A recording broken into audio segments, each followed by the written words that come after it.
The eyes of the motorsports world turn to Daytona Beach, Florida, where legends are made and history is written.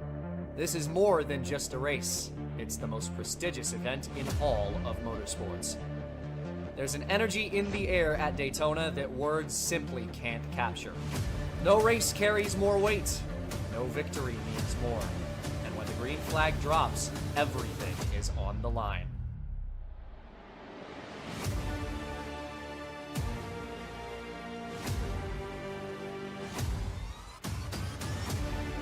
"300 miles taken pushing 200 miles an hour, 41 drivers, and only one of them can take home the trophy."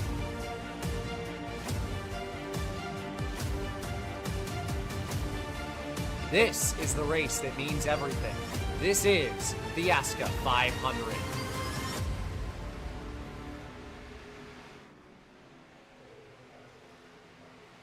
Good evening, race fans. I'm your host, Caden Reif, and welcome back. It's the ASCA Cup Series here from Daytona. Speed Weeks comes to a close here tonight. The duels are done. It's the big show now, the 10th running of the ASCA 500 here tonight from Daytona Beach, Florida, as we get set to roll. It's going to be a fun one here tonight, as always. Long event. 300 miles are coming your way in just a little bit. Handful of minutes of practice left to go before we get to the main event. But I'm joined here today by Armani DePaul and Jacob Mitchell in the booth here tonight. A pleasure to have you along with me, fellas. And a fun one coming your way here from Daytona. We saw sort of last Monday a tale of two-headed dragon of sorts. It was a clean duel 2 and a bit of an aggressive duel 1. We saw a lot of cautions in that first duel. The second one, a little bit more clean, but it was the finish that ended up being a lot more off the rails in duel number 2. So going to be interesting to see how the field shakes out here today, and kind of begs the question which version of the field we're going to get here today with a full field of race cars here at Daytona.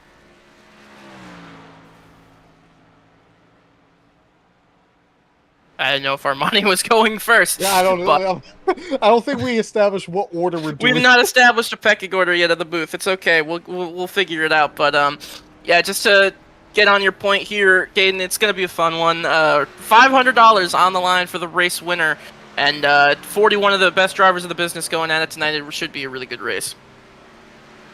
Absolutely. And I do want to say, as a member of the Daytona Beach Sheriff's Office, one of our own deputies, he's going to be racing today. That is number 18 DBSO machine of Caden Mobley Kelly. He's going to represent the Sheriff's Office very well. We put up good money for this race. It's our entire budget, so Caden, you better win. Getting ready to start here in Daytona. Just 2 more minutes until we head to the starting grid and list off your starting order in this race. 41 drivers in for the $500 prize at the end of it. 120 laps. It's going to be a long one here from Daytona, and expect to see a lot of action. Of course, it's going to be interesting to see. The question remains of what side of the table, what side of the coin you're going to be on here tonight, whether you want to be one of the drivers who's thinking about the long term, trying to take it a little bit easier, maybe run towards the back of the field, stay in line, not make too many moves, or if you're going to be on the other end of the spectrum, try to get up front, lead laps, make a lot of moves early. And that's going to be the question that every single one of these drivers is going to have to answer for themselves here tonight and figure out, are you going to be aggressive or are you going to play the long game? I think if I were in these guys' shoes, I would play the long game. I would not really want to run up there, because we've seen more often than not the wrecking doesn't really happen towards the front. It kind of happens towards the middle. So if you're behind it all, you can avoid it easily. I guess you could avoid it also if you're up at the front all day, but that's not guaranteed that you'll be up at the front all day. Yeah, I agree with Jacob there. Typically, these wrecks don't happen until later on in the race. Really around halfway, these guys are able to take care of themselves. They're able to get things going. So I think it's going to be very similar. Everyone's going to try to bunch together. I imagine that a lot of the teams are going to work together, like Uprise Motorsports. They have a strategy, I know. Of course, you got Spartan Motorsports as well. So a lot of big teams here in this field. And just going to be a matter of who can get on pit road first, who can work together, and who can avoid those big wrecks.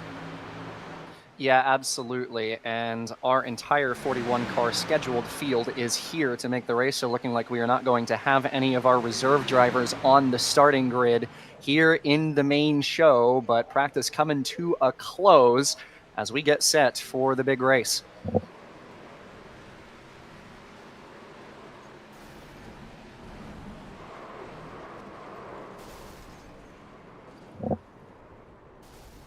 Well, folks, it's going to be a long one here tonight. 120 laps, a 300-miler coming your way here from Daytona, taking it almost 200 miles an hour all the way through. It's going to be a fun one. We got some of the sports best running up front as we're going to take you through your starting grid once everybody gets settled in here and take you over to the starting grid for tonight's 10th running of the ASCA 500. Take a look through your starting lineup for the race tonight. It's AJ Hyder in the 44, one of the sports best, running up at the top of the table. To his outside, it's going to be Nate Stewart on the front row. Looking down the rest of the starting grid in row number 2, James Thurston on the inside in third. Fourth is Ethan Harrison on the outside. Row number 3, it's Jonathan Oates, P5, with River Page in 6th. 7th place, that's going to be Jason Marshall. And Enoch Hancock is going to be in the 8th position. 9th is Cole Freilich, and Daniel Stepchansky is going to round out the top 10 on the outside. 11th is Aiden Smith, and Tyler Cheney is going to start this race in 12th from row number 6. Chris Lilly starts P13, with 14th going to Brandon Sampson. Owen Chabinski is in the 15th position, and Alexander Levi in 16th. 17th is Connor Bajas, and 18th is Max DiFilippi. 19th goes to Elijah Innes, and Jordan White is in 20th to round out your top 20. Aiden Walker, winner of this race last season, 21st, and Jason Samito starts this race in 22nd. Diego Roldan will be P23 with Ted Lowendick in 24th. Cole Wilson P25, and 26 goes to Levi Light. Pravin Vijayakumar is in 27th with Logan Sully in 28th.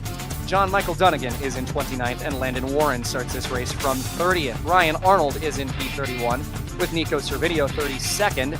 Chase Schaefer P33 with Lars Chenoweth in 34th. 35th goes to Daniel Botting with Connor Berkey in the 36th spot. Dimitri Mundros is in 37th, 38th to Connor Trafari. 39th place is going to be Marcus Vanderlee with Tyler Dixon in 40th. And our sponsor provision to Caden Mobley Kelly in the 41st and final starting position from the ASCA 500 here tonight.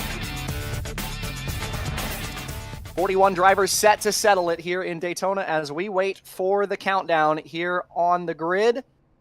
41 cars and all of them eyeing that prize at the very end of it. It is going to be a fun one here tonight and a long one. We're settling in for the long haul here on a Monday, as it'll be the two guys who are up front in qualifying, starting on the front row, of course. AJ Hyder, your pole sitter, and Nate Stewart to his outside. And the question now becomes, it's always hard to pick exactly who you think is going to win this race. So maybe not just a winner prediction, but let's go over who you think maybe might be able to contend up front at the very least in today's race. Maybe a driver that impressed you in the duels or whatnot. There's a lot of guys who've got a lot of speed in this race, but I want to hear your guys' pick. Who do you think could contend up front here tonight? Well, I'm looking at... It's going to happen all night. It's going to happen. Don't worry about it. I'm looking at two names, all right? It is the 10th season of ASCA, the 10th annual ASCA 500. I'm looking at two names tonight. One of them is sort of sentimental purposes and, a guy who, I think everyone is, quietly rooting for. I think the number 23 of Landon Warren, everybody is looking at him as a potential, guy who can win this race. Sporting a beautiful throwback scheme to his Season 1 livery. But I really think the story is setting up for perfection, something you would see out of a Hollywood blockbuster. The series' most popular driver, the man starting on pole, AJ Hyder, I think, is my choice to bring home the Jason K. Ladley Trophy here tonight. Gentlemen, let me tell you something, and I'm not saying this because I am obligated to or have a contract with them, but this driver, he is part of the same team as AJ Hyder, and he's been working with Uprise Motorsports during practice, during the duels. He's starting all the way in the back, but look for him up front. And also because if he doesn't win this race, there's a chance that he's going to be removed of his deputy position. Caden Mobley Kelly is going to get his first career ASCA Cup Series win in the biggest stage. Now, there's one driver towards the bottom end of the table that I'm looking at to make some noise here today, and that is going to be your 38th place starter. That's Connor Trafari.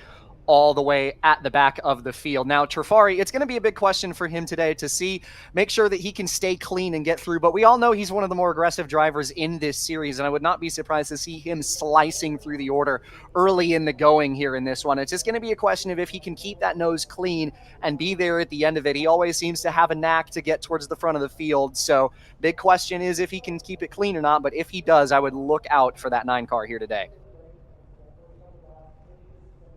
I have an update here from driver's chat. It looks like one of our starters, John Michael Dunnigan, looks like he's having a problem with his game. So we may not see John Michael Dunnigan here rolling off on the grid here. So it looks like we extended the grid. Yes, we did. We have just over a minute left to go until this field rolls off here in this one, as we wait for the last couple drivers on the grid to get their issues sorted out. Jonathan Oates in the 73 also has not yet hit the grid either, but I think he's okay in terms of his game functioning, just trying to maybe get a tiny little edge on fuel, which, every competitive advantage helps in these races. But approaching the final couple minutes here as we wait for the ASCA 500 to get started.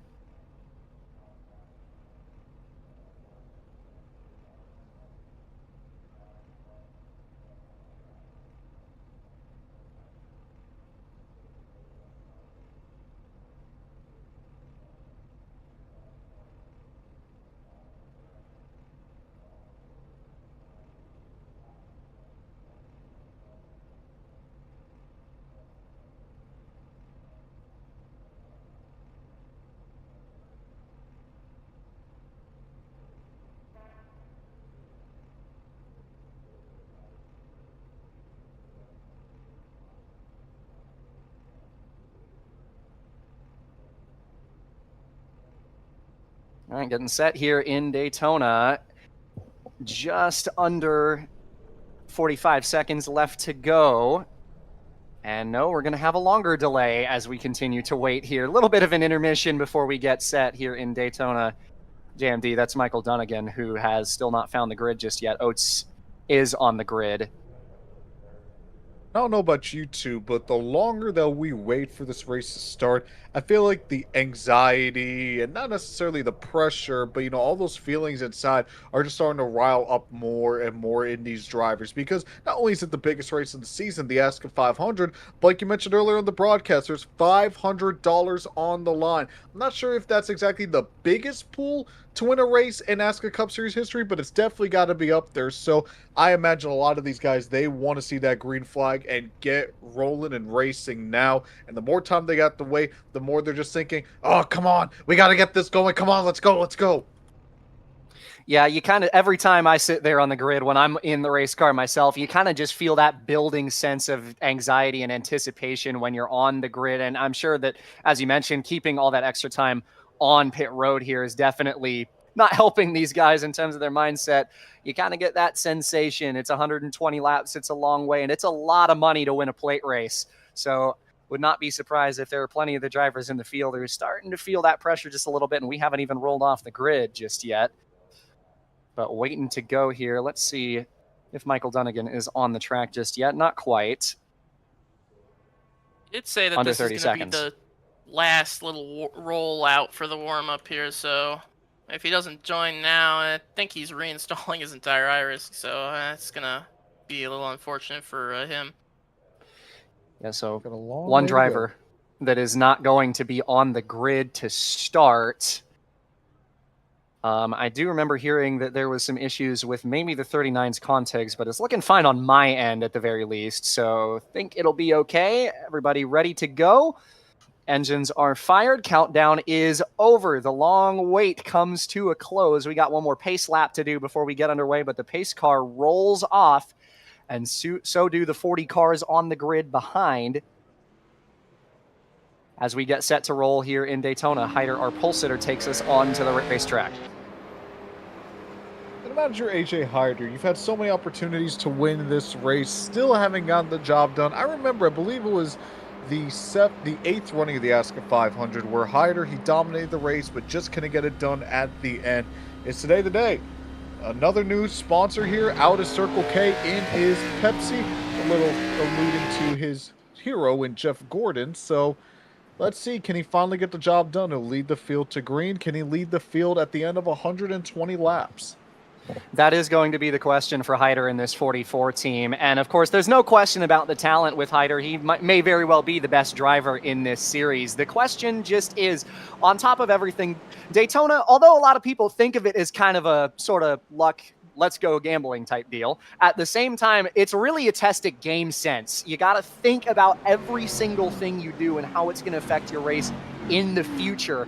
So it's just going to be a matter of having the wherewithal to think about what's going to happen in 20 laps, what's going to happen in 50 laps. There's 120 laps in this thing, and whereas with most standard tracks, you're just thinking about lap by lap, trying to take care of it and not really thinking about, is there going to be a wreck? Is somebody going to get into the outside wall right in front of me?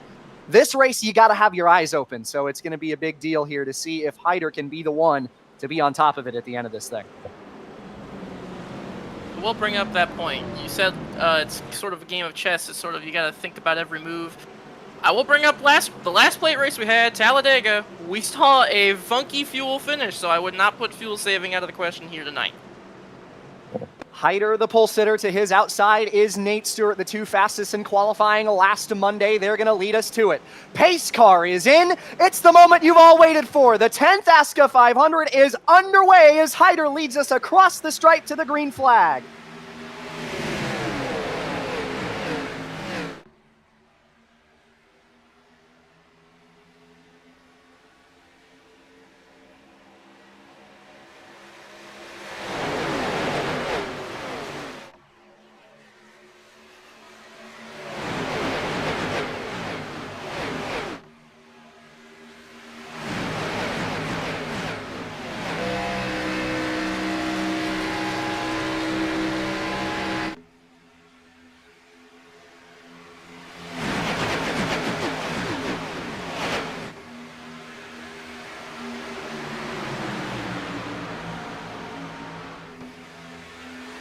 Out of turn 4 on the opening lap. It's Ethan Harrison, our Duel 2 winner, giving a big push to Nate Stewart's number 45 on the outside, and those duo are going to lead the opening lap versus our pole sitter Hyder on the bottom here in Daytona as everybody all up to speed. 40 cars or so running strong as we settle in for the long haul. Take a look at the top row real quick, especially that opening lap. The top three kind of separating themselves from the rest of that row. That actually allowed them to pull away from the inside of AJ Hyder. Now they're starting to jumble back up, but that's going to be really interesting. You got that outside line a little more aggressive early on the inside. Now it really is connected as you see the 45 go in front of the 44. That's something I'm going to keep an eye on. Yeah, we saw a lot of that in both of the duels, really. It felt like the outside lane just had a little bit more of an advantage. Of course, it always depends on that outside lane. You got to have a couple of people who are competent leading that outside line and confident in their ability to be able to hold a lane and run comfortably on that outer line in order for it to be fast in the first place. And you're seeing that off the start, of course. Nate Stewart, pro driver in that 45, running really good on that outside. Got that big push from Harrison, the Duel 2 winner, and cleared down to the bottom. Meanwhile, Hyder is going to try to take it to the outside. Stewart's going to block him. Aggressive moves early in the going, but Hyder wants to get up front and lead. And with a push from Harrison in the 77, the 44 takes over the lead into turn 3. Yeah, I was a little bit surprised that inside line did not get a better restart or initial start. They had the two teammates there of Hyder and Thurston pushing each other on that bottom. They just didn't get a good start, but it seems like Hyder has picked up where he left off on the start, sort of has fixed the problems that he had. Now he's leading the outside line with Ethan Harrison, Duel 2 winner, pushing him. And behind him is River Page. Yeah, we saw that there, just that outside line, especially on the start. You tend to build a lot of speed around the outside, and a lot of people kind of think you might not want to commit to that outside lane because you'd think, oh, well, you're getting the short way around the racetrack on the bottom, but you saw it there on the restart, just like we've seen a lot of times in the duels, that outside line just kind of picks up down the backstretch. And it was that put Stewart in the lead in the 45 car. Hyder still right on his outside. And then the two teammates are side by side as it is Thurston's number 96 down on the bottom, pushing Nate Stewart past his teammate right now. But Hyder hanging tough, still a dead heat up front. Yeah, you saw back there, I noticed it was, I believe, back towards the lane with Cole Freilich and Aiden Walker.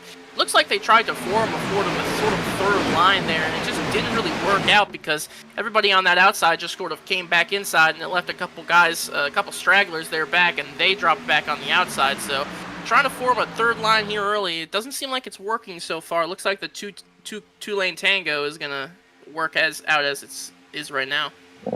Which is not really much of a surprise at a racetrack like this. Of course, you think about Talladega and the fact that, oh my goodness, contact! What a save, Ethan Harrison! My goodness, that was almost the entire field in the middle of turns 3 and 4 as Harrison got a big push from behind. That was River Page in the 59 who almost turned the 77 around. Yeah, just got to be careful with your pushes here early on. It's only lap 6 out of 120 laps. Maybe you make those pushes when we're coming to 2 to go or 1 to go, but you just want to self-preservate right now. You don't want to be the guy that caused the big one on lap 5. So, yeah, River Page, Ethan Harrison, good job by the 77 there to save it as you see the outside starting to lose a little steam here as the front 4 have pulled away now. And that kind of gives a reminder to pretty much the entire field that just, hey, you know, if we wreck, that could be a lot of cars this early in the going. So it kind of gives everybody a reminder that, hey, maybe it's not time to get so aggressive right now. And I wouldn't be surprised to see a lot of drivers in this field take a step back and realize that they should maybe be a little bit more cautious this early in the going. Of course, there's still plenty of drivers back there in the midfield towards the back that are going to want to get up to the front of the field because the best spot to be if there is a wreck is in front of it. So I would not be surprised to see that. And you're seeing it here. Three wide attempts is that I believe is Freilich in the 15 getting all over the place trying to make some moves. Took a big block. That was River Page. And swap back down to the middle as it's the madman Cole Freilich up the middle trying to make some moves.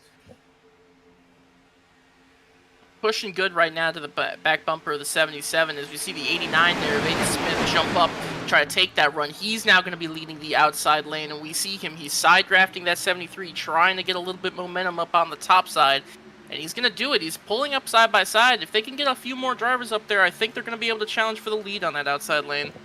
And don't look now, but the driver that I mentioned all the way at the top of the show, Connor Trifari, from the 38th starting position, is all the way inside the top 15, one spot out of the top 10, just 8 laps into the race.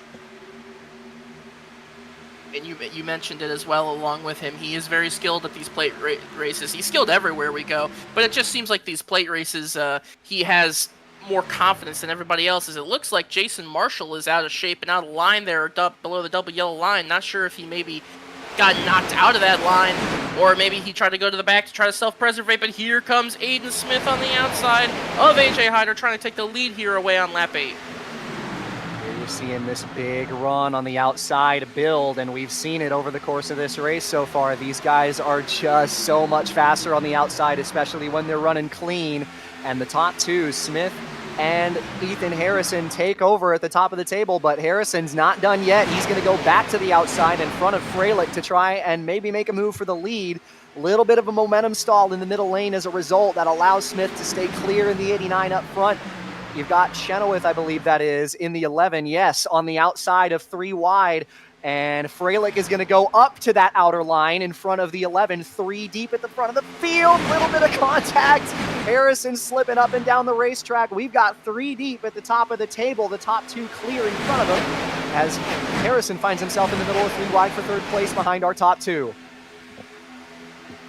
You can see Hyder, he really wants nothing to do with this. He's just going to push the 89 as far as he can.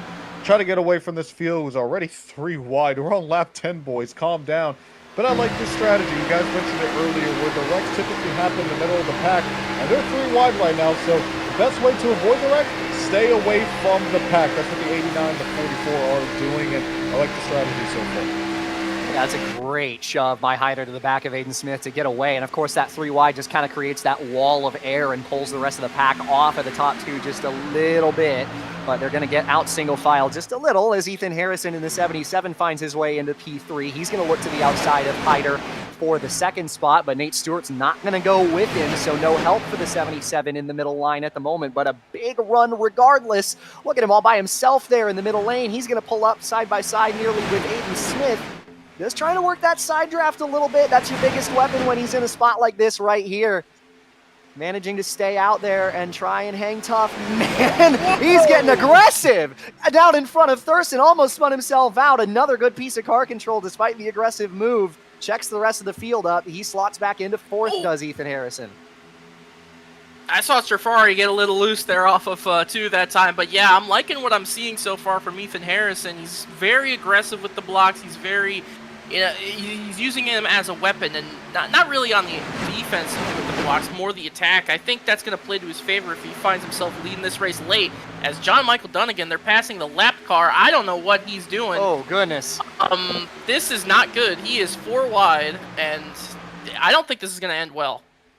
He got the wall coming out of turn 4 and then crossed the track in the gap in front of the 3 wide. That was very nearly a disaster as he came up off the apron. It seemed like he was going to stay down there and give the field their chance to get by him, but ended up slipping back up above the yellow line.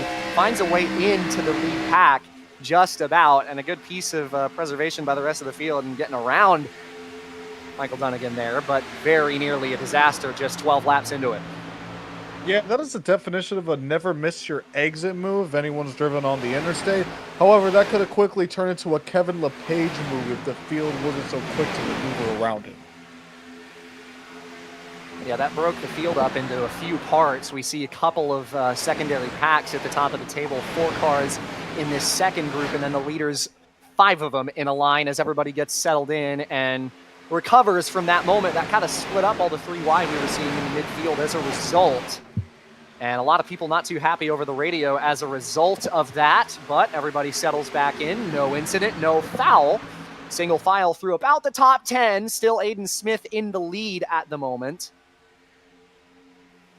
We're looking at single file. That pretty much broke up all the double line pack racing, like you said, and it has now formed a single file line back there from 11th on back, but they're going back to double packing up here as here comes AJ Hyder, shoots to the top of the racetrack. He is going to take the momentum coming from his teammate and get pushed around the 89 of Aiden Smith. So now it's the Uprise duo, probably the 2 best drivers in the field if you want to really boil it down. It's AJ Hyder, Connor Trafari, 1-2.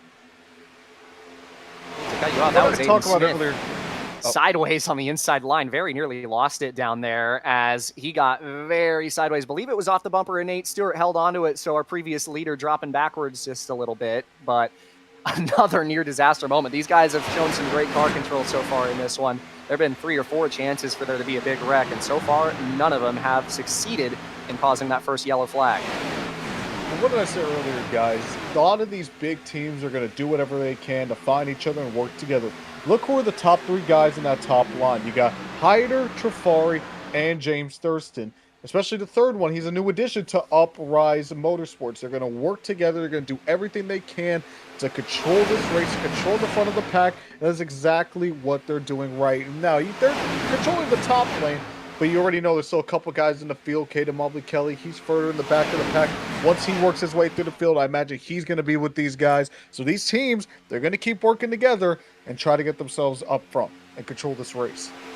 Yeah, and Uprise was really the strong standout of Speed Weeks over the course of the duels, and the fact that they just locked down on and controlled the first duel, despite the fact that there were a lot of caution flags. Even if we got a lot more green flag action, I doubt there would have been many chances to get around these guys. Even when they got split up, at least 1 or 2 of them would remain up there as we're seeing more contact in the back of this leading pack. A couple of guys just getting a little bit squirrely. Everybody keeps it together again. I believe that was Chenoweth in the 11 who got a little squirrely and nearly into the outside wall, if not did clip that outside wall.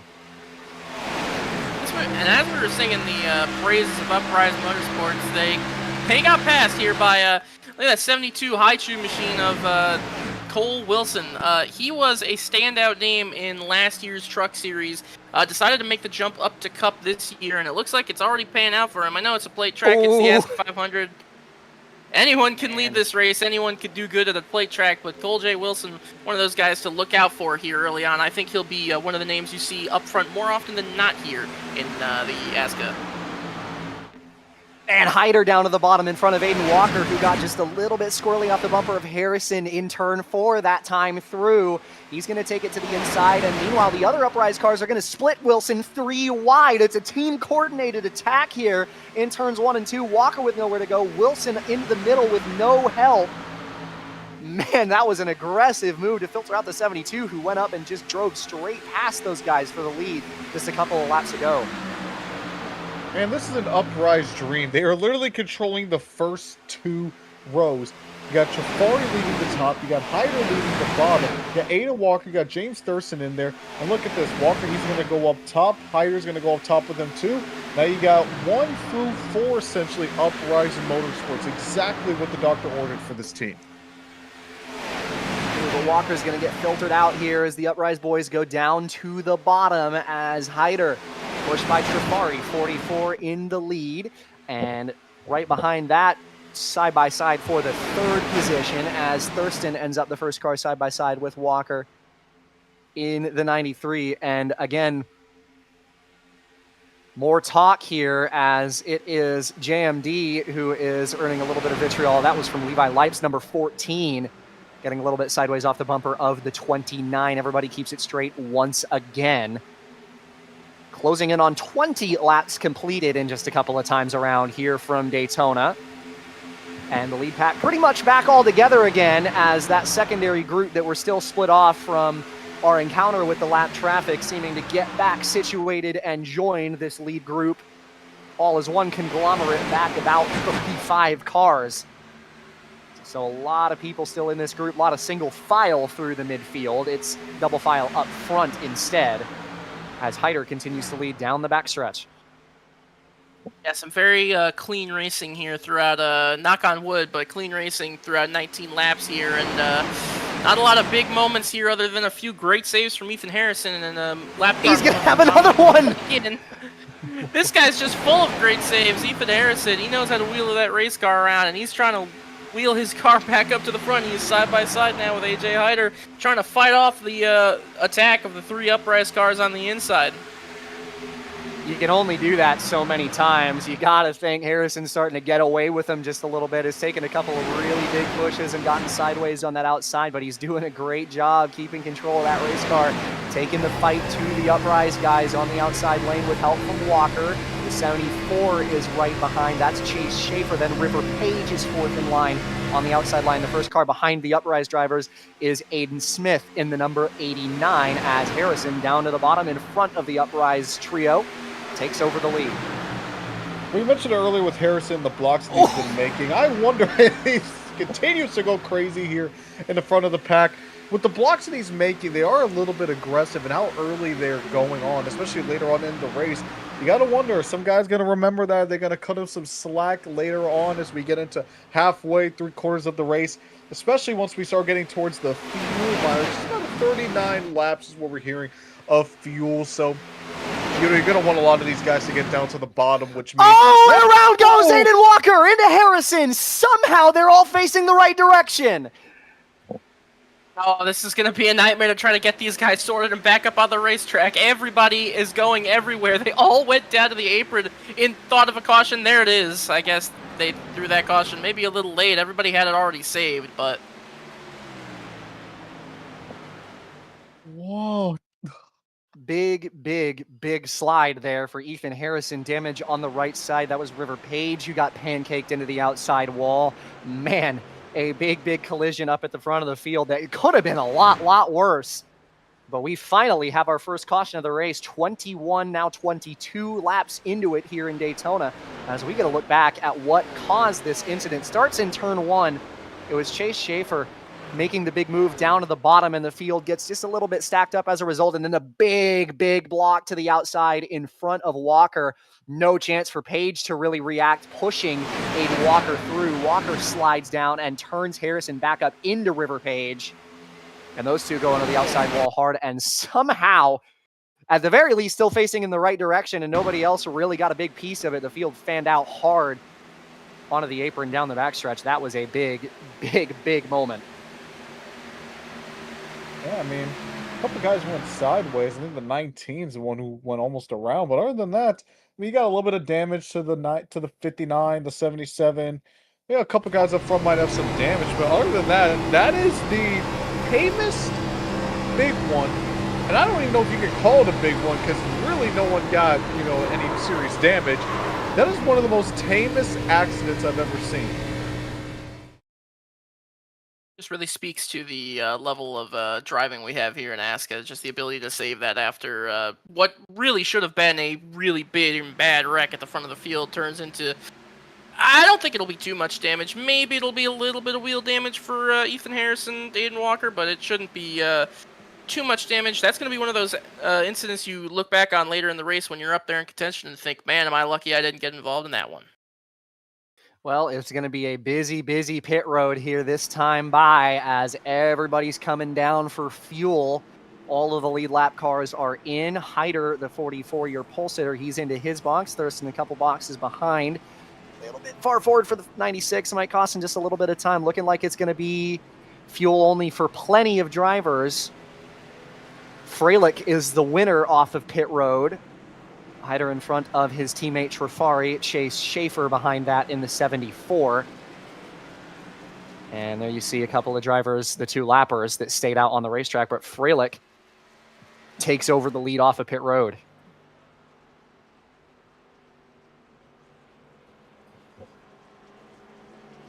All right, well, I talked about it earlier. These guys are pretty aggressive early on. I wonder after that caution if they're going to start taming themselves a little bit, calm down a bit, and really take care of themselves. They've been doing a pretty good job at that, but again, making a lot of moves, 3 wide early on, real big pushes in the middle of the corner. I wonder after that caution, they're going to go, all right, let's bring down the pace just a bit so at least we can make it to halfway. Yeah, it was kind of a steady build over the course of that run. We saw them fairly calm for the first maybe 10 laps or so. There were a couple of standouts who were getting aggressive. Of course, there's going to be plenty of drivers on the go now end of the coin. But after we got to about 10 laps or so and people started to settle in, you just kind of start to gain confidence.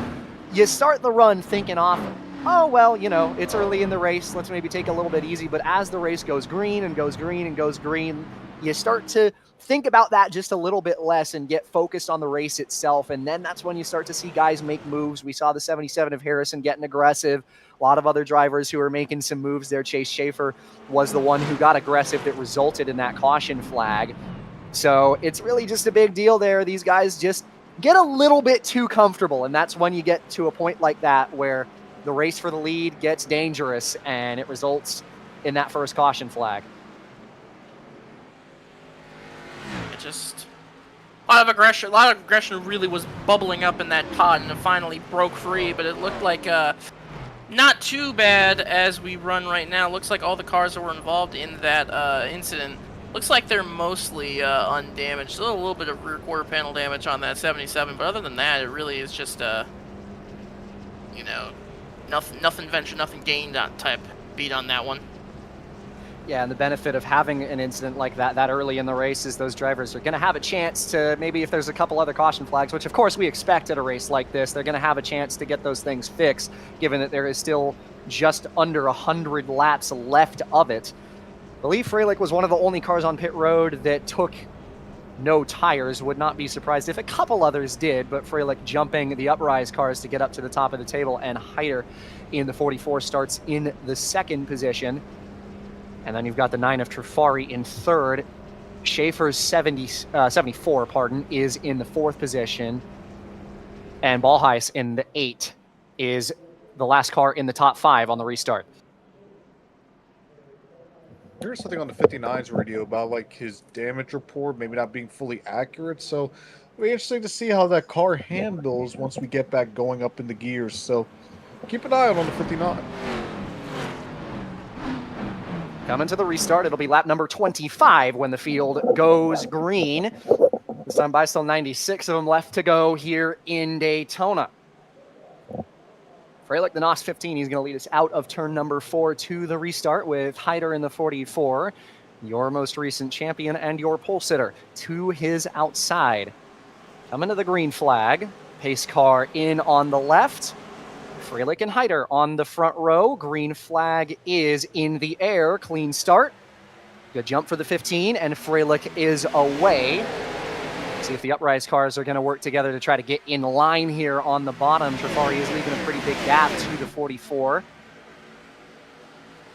Thurston a couple cars back on the outside lane.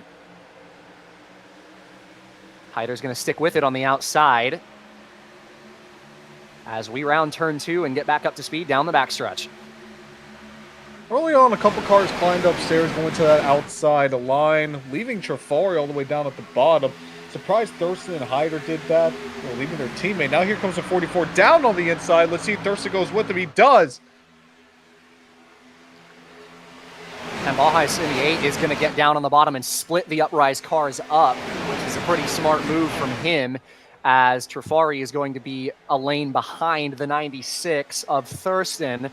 Freilich still on the outside. And there you saw it. I think these guys are kind of starting to finally figure it out that, hey, that outside actually carries a lot of speed on these restarts, because there was a lot of cars that stuck with it on the outside. Again, usually you expect to see these cars jump down to the inside line and kind of just train on the bottom, and it takes a lap or two for the outside to build momentum again, and you want to get that quick gratification, gain a couple of spots on the inside lane.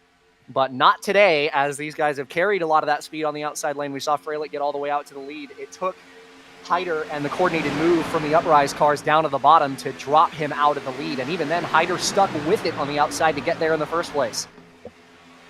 Yeah, put a pin in that. Outside line does really good on the restarts. We'll have to keep a note on that as we go later on in this race and as these late race restarts become more important. But for now, you got 4 Chevrolets there on the inside. As you said, Ballheis breaking up the three-car tango of Uprise Motorsport, and a new player has joined this top 5, as that's Levi Leip up there in the number 14 car. He is up here racing with these guys. Not a name we see up at the front too often is Levi Leip, so it's going to be interesting to see what he can do up here. Yeah, I saw Leip cutting through the field a little bit over the mid-course of that last run, maybe a handful of laps before we got that caution flag, so the 14 is on the right track moving through the field. You see, I think Trifari is already thinking about trying to get that 8 out of line between him and his teammates right now. You see him running about a half lane up, thinking about going around the outside, maybe trying to side draft him a little bit. He's got an open lane right now because the outside really hasn't gone anywhere on this run after we got back up to speed. Freilich is doing what he can to leading the line and pushing him. I believe that is Owen Chabinski in the 42. Yes, it is. But a lot less cars on the outside lane right now. And of course, plate racing is all about momentum. So the lacking numbers on that outside is really kind of hurting their strength. And the fact that usually that line is the better lane to be in, not the case right now. Just not enough people up there right now. And man, Freilich gets aggressive jumping down to the bottom. That was in front of Aiden Walker's number 93, as he wants to stop the bleeding there. And we might see a little bit more single file on this run. You know what I think Trifari wants to do with that 8? I don't think he wants to get around him. I think he wants to shuffle that 8 out of the line. The way he's poking on the outside, he's probably making him think, all right, I'm going to go up top. Are you going to block me? Then immediately cut back down and shuffle him out of line. That's what I think Trifari is trying to do per se. I mean, of course, if you got the run, he may go all the way up, but I think that's exactly what the 9's trying to do. You see, he's backing off just a little bit, maybe trying to get some momentum from the 14 behind him. As you see, the top 3 pulling away just a bit. I think he's going to try to do that, see if he can get the 8 out of line, cut underneath, and then really just leave him out to dry. Yeah, Ballheis hasn't taken the bait, though, so far. Smart driving from this 8 to stay down on the bottom in front of Trifari, but it looks like Connor's going to commit to it for sure this time. Chase Schaefer off the bumper of the 74, and now Connor Trifari has to make an incredible save. Wow!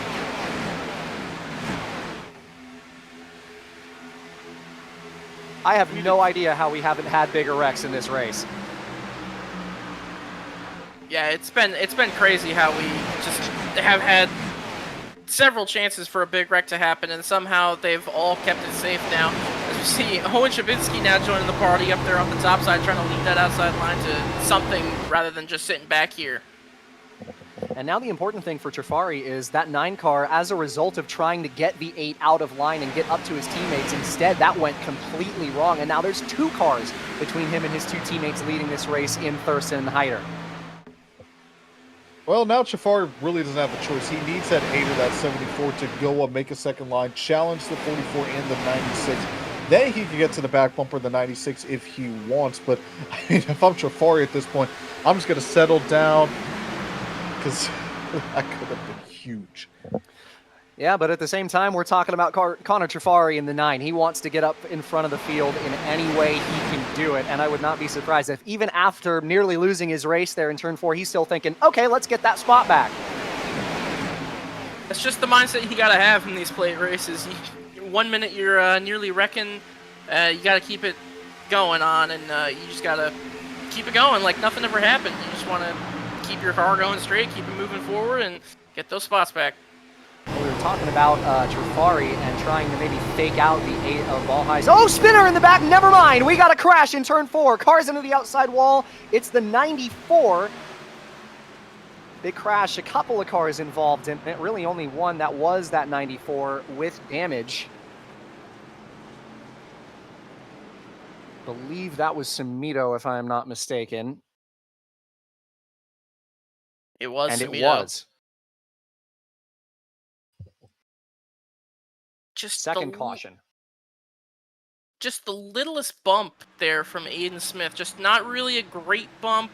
Aiden Smith comes to push and just taps the quarter panel, and that's enough to get Sumito a little loose. Comes down, gets into the 24 of Alexander Levi. Looking like it might have been netcode too. Yeah, not too much contact with the wall or other cars for Sumito, so he should be able to keep it going there. But that's going to put a bump into his day. I don't think that Smith was even trying to push the 94 there, because Sumito got really out of line thanks to that big accordion effect on that outer line as a result of those guys catching Levi light. We talked about it a lot in the duels, that stack up, and there it was. And Sumito, with contact with Aiden Smith, goes into the outside wall. That was another car that he hit coming back down the racetrack. That was the 24 of Alexander Levi, who got a piece of it on the right front. He got really lucky not getting more damage by clobbing some guys. A couple of fairly small incidents so far in this race. Let's see if the field brings it down pit road. Sure, looking like they will, and it's going to be everybody. Field brings it down pit road. At least from the top 10, everybody comes in. Let's see if we have anybody stay out for track position. Looking like that is not going to be the case. So field brings it in. Would expect to see plenty of drivers maybe thinking about taking no tires here again. Try to jump the field just a little bit. Hyder into his box from the lead. Off the jack goes Hyder. Race off of pit road is tight. I have no idea which one of them won it. I believe it was the 44. And that is going to be the case as Hyder holds the lead off of pit road.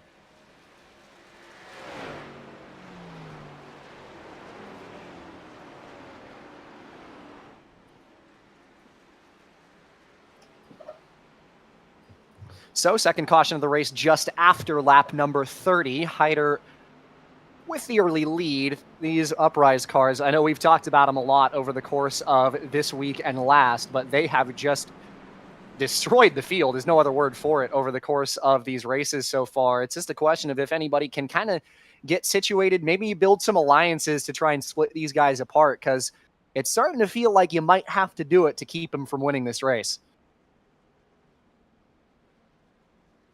Now look at the order correctly, or is Connor Trafari all the way down in the teens? Yeah, would not be surprised if Trafari, with that big hold there on pit road, maybe took 4 tires. I believe it was 2 for all of our leaders. It looked like it was only up on one side for Hyder, who won the race off of pit road, and only by a little bit. Again, would not be surprised with a little bit of a shorter run compared to our last one if a handful of drivers took no tires to gain some track position. We've got Enoch Hancock in the 7, who has picked up some spots off of pit road, if I am not mistaken. So, yeah, would be not surprising to know if it was 4 tires for the 9 car on pit road that time. It was. I just looked back, and it was 4 tires for Connor Trafari. Not a bad play, all things considered. You know, I mean, with his pace and his ability, I wouldn't be surprised if he can just get up through the field just so quick, even with his track position or lack of. Yeah, I mean, we were talking about him being in the top 10 within 10 laps after starting in the 38th position. So no slouch in terms of cutting up through the field in this race. So would not be surprised to see him back up here with his teammates not too terribly long from now. That gives these guys just a little bit of an opportunity to maybe take over the lead, get the 44 and the 96 out of these top spots. Of course, even just 2 cars together that are for sure working together and know the game plan are going to have an easy time staying at the front of the field. So would kind of shock me if they dropped anywhere further than maybe 3rd and 4th. But this is going to be an opportunity for some of these guys, try and get up at the front of the field, lead some laps, show that they're competitive here today. Nate Stewart in the 45 is one car I'd have my eye on. Chase Schaefer's had a lot of speed today as well. 2 drivers that I think are going to have a chance here. And pretty much everybody else in the top 10, of course, it is a plate race. So we'll see what the move is for these guys here on this restart. But a handful of laps into it now, these guys are settling in. They know their cars. They know the handling. And you're getting to the point where, again, we talked about building confidence on that last run. And the fact that these guys kind of got a little bit too aggressive because they forgot about the game plan, you know, getting aggressive. But at the same time, this is the point where you can still make clean moves and just start to feel a little bit more confident in trying to get towards the front of the field. You know how it handles in the pack, how this draft package is working. So would not be surprised to see some of these guys get aggressive here on this run. Well, we're only about a quarter of the way through this race, so maybe still a little too early, unless you're one of those guys who took 4 tires. But I think they're still going to take care of themselves just a bit and wait till they get to closer to halfway. Yeah, again, it's just a matter of which side of that coin you're on. Are you going to go aggressive early or try to take care of it to the end? We're going to find out what the mindset is for some of these guys on this restart. Pace car in on the left, lap number 35. On the restart for Hyder, waiting for the signal, green flag. And we are back underway here from Daytona. Good start for Hyder. Should probably get up in front of Thurston on the restart. We'll see. Well, Thurston looking like he's getting a good shove from behind off of the green flag from the 8, and we are up to speed, and not really much of a chance for these guys to get hooked up just yet as the field roars back up to pace through turns 1 and 2. Yeah, side by side with the leaders, Thurston trying to challenge Hyder for that number 1 spot.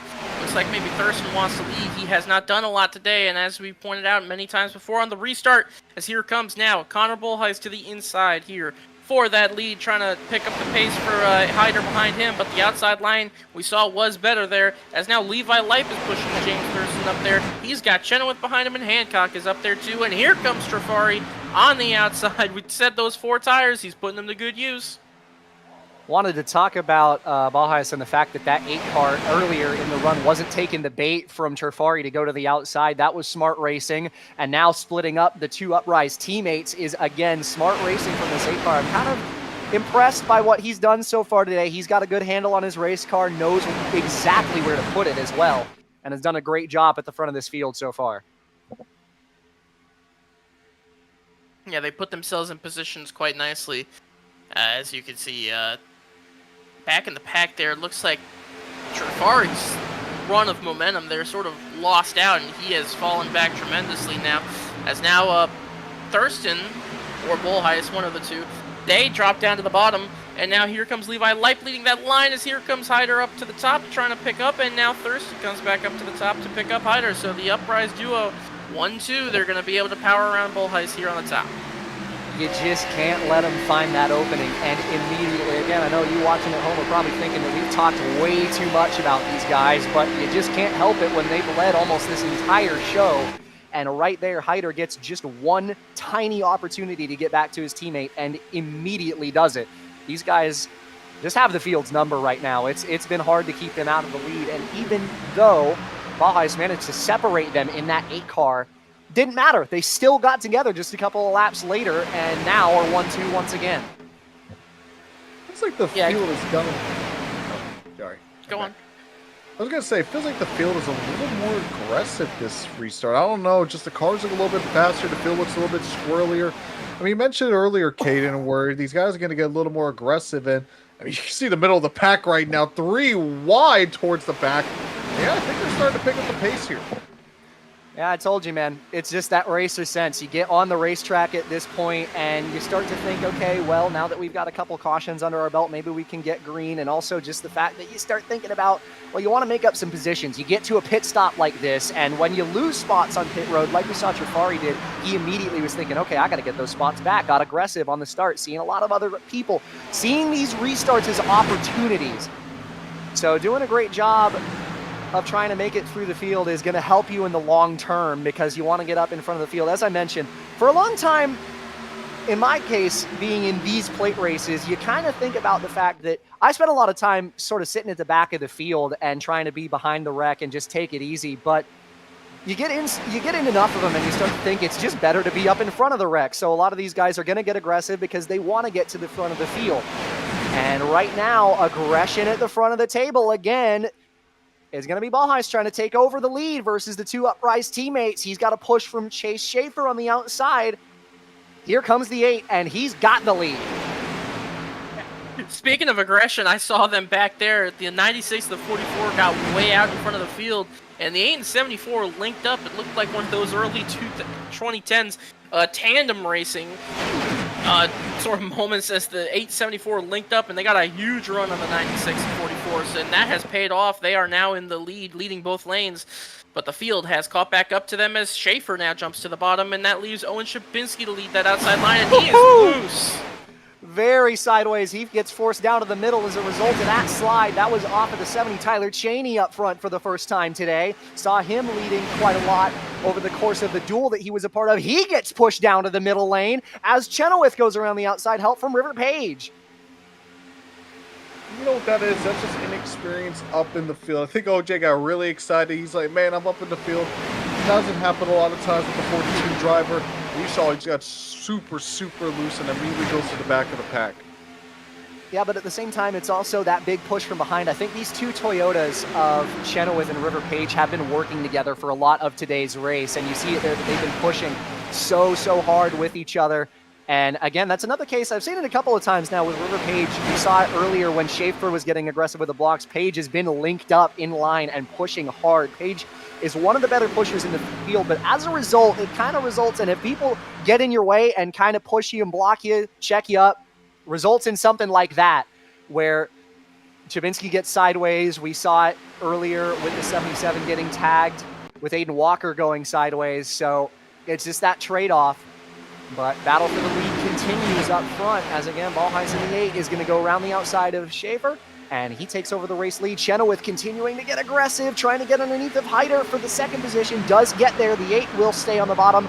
Hyder forced to the outside, as this is the furthest apart these Uprise teammates have been in a while. But at the same time, Chris Lilly in the 53 has joined the party. You see the 72 as well, as Cole Wilson getting up into the mix as well. Nate Stewart still trying to find a way through. Tyler Cheney is a member of this group as well. And for the first time since he got sideways, Ethan Harrison is in the top 10. There's so much shuffling around and jockeying for position back here. It's just going crazy. I don't know who to look at. I heard Connor Trafari over the radio earlier was not happy with somebody back there in the line. Not happy about their inability to hold a line. I think that was Jordan White in the 83 he was talking to. But he is still stuck at the back of the pack after trying to make a big move. And I saw River Page try to shoot up to make a third line to get around AJ Hyder, and he sunk like a rock. He is already back there, way far back on that outside line. So a third line still not really capable here right now, but we'll see as we get on later in this race. Yeah, a couple of times now. We saw it with Trafari. Now we see it with Page. That third lane really just, these guys aren't really willing to go up and make it 3 wide on this run as comparison to the very first green run of the race where we saw plenty of 3 wide. Another big push through. It's Chase Schaefer in the 74 around the outside. They get past the 8. Connor drops into third in line. It's AJ Hyder who clears just barely in front of his fellow Chevrolet into second. Don't look now. Here comes Ethan Harrison on the outside. Help from Chris Lilly on that very outer lane. That 77 has had a knack to lead today. Has been a little bit up and down on the racetrack. We've seen how many times he's gotten sideways off of pushes. I'm not sure if that's been just aggressive pushes from behind or if he's just struggled a little bit to hold his line, but it doesn't matter because he's been so fast today and finds his way back up towards the front of the field again. I'm really surprised Trafari's shooting to stay in the back, especially with taking 4 tires. You think he'd just work his way through the field, but no, he's electing to stay in the back, which kind of begs the question, why take 4 tires? You're going to take that extra rubber for better handling, but what's the point of that if you're just going to stick in the back? You're better off just taking 2 tires or even no tires. You might as well just stay with your teammates. I know he went on the apron, but he was still in the top 10 and still in a great position to, with the caution, he could have been back at the front with them. So, I mean, it's an interesting strategy. I don't hate it given all the calamity we've seen so far, but again, why take 4 tires in that case? At the same time, you can take 4 tires in a case like this to intentionally lose a lot of positions under caution flag and try to get back towards a point where he is right now is a pretty good spot to be able to save fuel. And of course, it's a pretty long run and a long race, of course, so there's plenty of opportunities to pit under green, providing we go green. We haven't seen a green flag pit stop yet in this race. But it's an opportunity for him to just save a little bit of gas, kind of sit back there. And even though it's Trifari, it's surprising to hear about him trying to hang back there. But at the same time, you also just kind of have to accept a situation that you're in sometimes. And we saw earlier he tried to make it 3 wide and nobody went with him. So trying to make that 3 wide move around the outside and pick up those spots might not work because nobody wants to do it. You can be as aggressive as you want, but people have got to cooperate with you at least a little bit to get up towards the top of the table. So not surprised to see him not really going anywhere back there at the same time. And speaking of aggressive and aggressive people, Ethan Harrison is back up to the front. He's leading that outside line. We saw he was a really good leader of that line early in the race before he had that little incident. He's back up there now, getting pushed by Chris Lilly, a name we haven't said much of all today.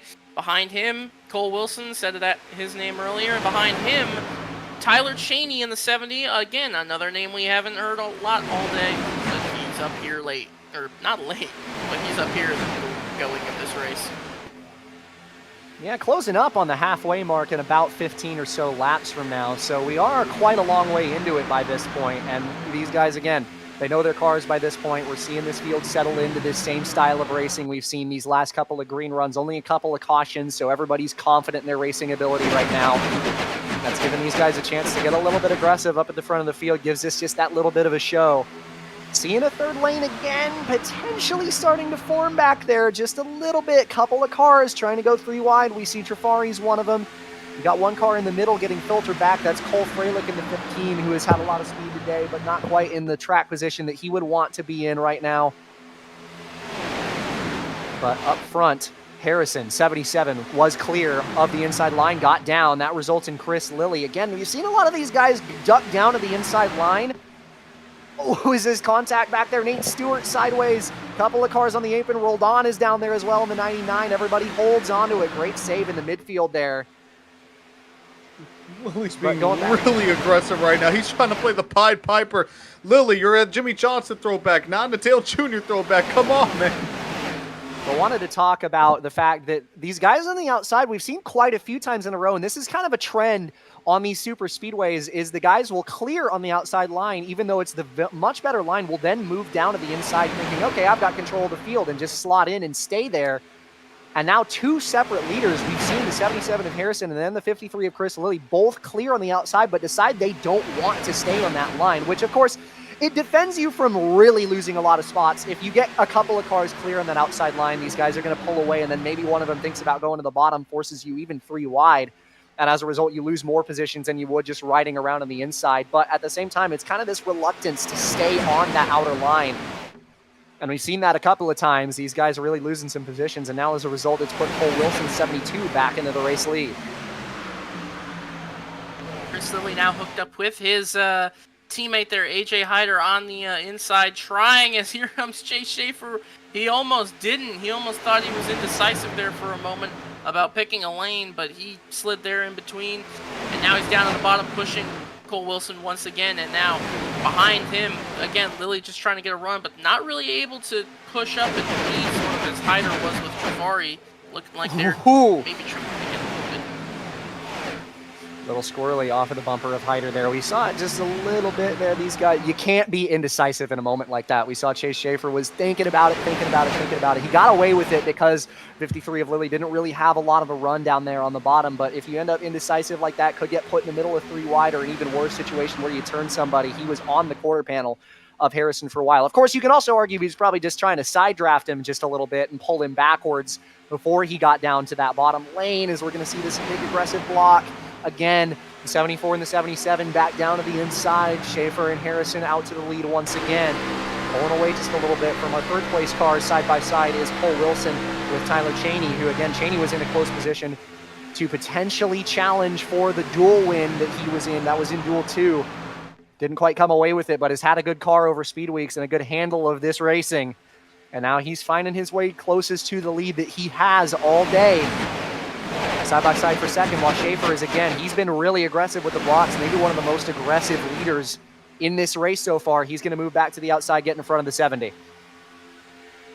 Yeah, look at what's going on in the back of the pack as well. I was going to say earlier how all these guys dropping to the bottom, cause the energy to lose in the top.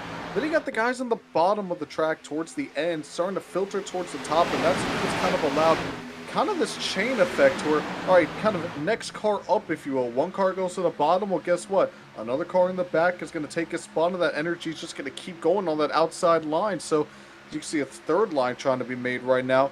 It's a really interesting dilemma what's going on with this field. The guys in the back, they move to the top. The guys at the front, they move to the bottom. Really interesting back and forth. Chenoweth got the outside wall there in the 11 in front of Trifari. They get backed up as a result. Sure, the 9's not too happy with that, but everybody keeps it straight, at least for the moment. Tyler Cheney around the outside. But as you mentioned, just these guys starting to pick their lane, seeing more drivers move up towards the top. It's just all about momentum, momentum, momentum. It's strength in numbers, and you're seeing these guys on this outside. The more the midfield starts to filter out to the outside and you add people to that lane, these guys are getting to the point where you're starting to build that run on the outside, and that outside lane with more people on it is just getting faster and faster. And you're seeing this kind of shuffle where people get to the outside, switch back down low, then the next leader on the outside takes over the top spot. Cheney in control on the top right now. He's got two Toyotas, River Page, and then Cole Freilich has finally found a groove and gotten back towards the front of the field like I was expecting him to a handful of laps ago. Ball Heist back there in the 8th, 4th in line. Then on the bottom, you've got Levi Leip now in the race lead. Chase Schaefer in the 74, Ethan Harrison 77, then Cole Wilson in the 72. Those are your first four on the inside line. Chris Lilly is the 5th on the inside line, and rounding out the top 10, it is Jonathan Oates in the 73 in front of AJ Hyder to make it the 5th car on the outside. Yeah, I just don't think with the 10% boost in engine power that we've got here at Daytona and all races moving forward, I just don't think you're really going to see a third line in the cards at all at the plate tracks. I think we're just going to be seeing these two lines here back and forth as one driver has been sent to the pits for connection issues. That was Tyler Dixon in the 26, but it looks like these guys up at the front still trying to lead, still trying to figure out what their cars can and can't do. As there's some more shuffling back there around the middle parts of that pack. That was Hyder and Oates. But the big thing is, despite the fact that there hasn't been a lot of fleet wide, that hasn't meant that the field has been stagnant. We've seen these guys shuffle around a lot. A lot of people have traded at the front of the field. This is the first time in a while that we've seen the Uprise cars start to get hooked up together. Trifari's finally gotten to Hyder. Thurston's behind them on the inside line, behind his teammate and Chris Lilly in the 53. So these guys are really starting to sort out, but they haven't been up at the lead for a while, so we haven't had the chance to talk about them. And again, we've talked about them so much, so it's kind of a breath of fresh air to see some new drivers at the front of the field here. Still side by side, it's Cheney, who has been in control on that outside line, done a really good job of managing that top lane and not lost the lead, despite hanging on the outside for as long as he has. And of course, Levi Light has traded some laps led on the bottom in the 14 as well. Schaefer in the 74 behind that, and River Page is still the pusher on the outside. About 5 laps towards halfway, and I think crunch time is really going to start for these drivers. They were last on pit road, a couple of these guys, around lap 35, so that fuel window should be coming in about 10 to 15 laps. So keep an eye out for a couple guys darting down on the bottom with fuel possibly being in play. Another move at the top of the table. Here comes Cole Freilich in the 15, finds his way back to the inside lane, took an aggressive move down to the bottom to find that opening after he got clear of Levi Leip. After Leip got just a touch sideways, it's just that tiny little effect, sliding the tires a little bit, cost so much momentum, and as a result, 3 or 4 cars got clear on the outside line. That allows Freilich to lead the bottom. Man. Oh my goodness! Ooh, AJ, hang on to her. He held it. What a drive by these guys down the back straightaway. That was close. That was... Maybe not the most smart move there from AJ. Oh, Freilich. Big aggressive block on Connor Trifari to split the Uprise teammates up and got in the middle of him. That was very nearly getting turned in the outside wall, was the 15. Managed to find his way between the 44 and the 9. If only just, Trifari cut him a big break out of turn 4 there. Yeah, that one maybe one of those less advised moves there from Freilich, but that move from Hyder on the backstretch that last time around, not really a move he makes, is here he goes making another move. Whoa! Oh, goodness, he almost turned Connor Bolhuis. Huge block from the 8. I thought that the outside was going to start to train a little bit there. We saw so many people right against the wall, but that isn't going to be the case. Now suddenly the aggression is ramped up to 11. Here comes the 8 of Bolhuis down on the bottom. He's got Hyder pushing him after that big block. He takes over the race lead. And I don't think Hyder appreciated that block. He is still just shoving his bumper all over the back of that 8, showing his displeasure the best way he can. And who can blame him? That was a huge block down onto the bottom going into turn 3. Very nearly sent him around into the field. Everybody keeps it together. Still Cheney and Page, who have been working together over the radio on the outside lane, trying to control this field. Wilson still on the outside, seeing more 3 wide towards this portion of the run. Schaefer almost went up the middle, thinks better of it. Still 2 wide at the top of the table. As Bolhuis still trying to clear on that inside line. We've got traffic ahead. That's Tyler Dixon in the 26 with those internet issues just a bit ago. Lucky the field isn't 3 wide. Should be a little bit of an easier job to get around him. As we close in on this halfway mark, just a couple more laps until we hit it. Several cars are a few laps down here. Tyler Dixon in the 26. It looks like he's 2 laps down, looking to be 3 laps down. As haven't really talked too much about the lap cars because it's they haven't really been up for discussion. But right now, it would be Ted Lewandijk in the 13 that is the lucky dog, as they all go around him on the outside. He goes to the apron, smart move there from the lap car. As the outside now getting a little bit of momentum here. Tyler Cheney leading River Page. Page trying to give some good bumps to the 70. Yeah, you're seeing that outside was starting to prevail just a little bit there, but a big build back up by Bolhuis on the bottom. About a car length clear of the 44, not pushing right now, and they're going to drop backwards again. That momentum, that push and pull the accordion, and as a result, 70 of Cheney clear once again, but these two who are leading this outside line, Cheney and Page, have really just wanted to stay committed to the outside, and it's worked so well for them. We've seen this field as a result just kind of stagnating a little bit, not as many moves for position. There's still plenty in the midfield, but they're doing a great job of controlling the field on the outside right now. Cheney got really loose down the back straightaway with the push from the 59. Keeps it going. These two are going to stay on top. Got one car going down on the inside. This is 74. A little bit broken up on the outside line, but I think they're going to get connected here shortly, as we are halfway through this race. First 2 cars clear. Almost the third. Cole Wilson trying to get in front of the 8. Halfway here in Daytona. 60 down, 60 to go. Another lap car is up the road. That is Elijah Ennis in the 68 in front of our race leaders on the outside line. See how these guys get around him. Dead heat, big pull on the bottom lane by Bolhuis down low to get back even with Cheney on the outside lane. We saw the middle of the outside lane back towards the midfield, about 7 or 8 cars deep, a little bit disconnected, but looking like they're situated now, and see if they can build that momentum back up. Still an even playing field between our leaders. Big run on the outside by the 70, but Bolhuis with a good push from Hyder on the bottom. These guys are getting aggressive with their pushes at the end of this fuel run. Thought Cole Wilson was going to take it 3 wide up the middle, but again, thought better of it.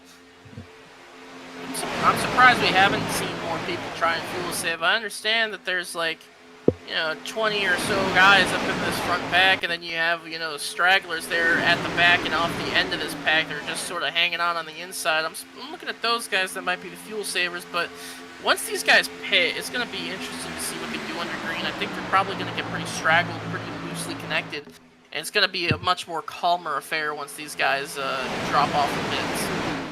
Yeah, and the biggest thing for these guys at the same time is you want to get up front for a pit cycle because of the fact you're not going to have people out in front of you and have to check up more. It kind of costs you fractions of a second, mean a lot. Once you get back up to speed, could end up out of the lead pack. So these guys, they want to be at the front of this field. You don't want to have traffic. You don't want to lock up and run into anybody. So not a surprise to see these guys prioritizing track position over fuel saving. Of course, it is the B car, so running at a racetrack like this, you're not going to be able to fuel save as much as you would in maybe the truck or the Cup car.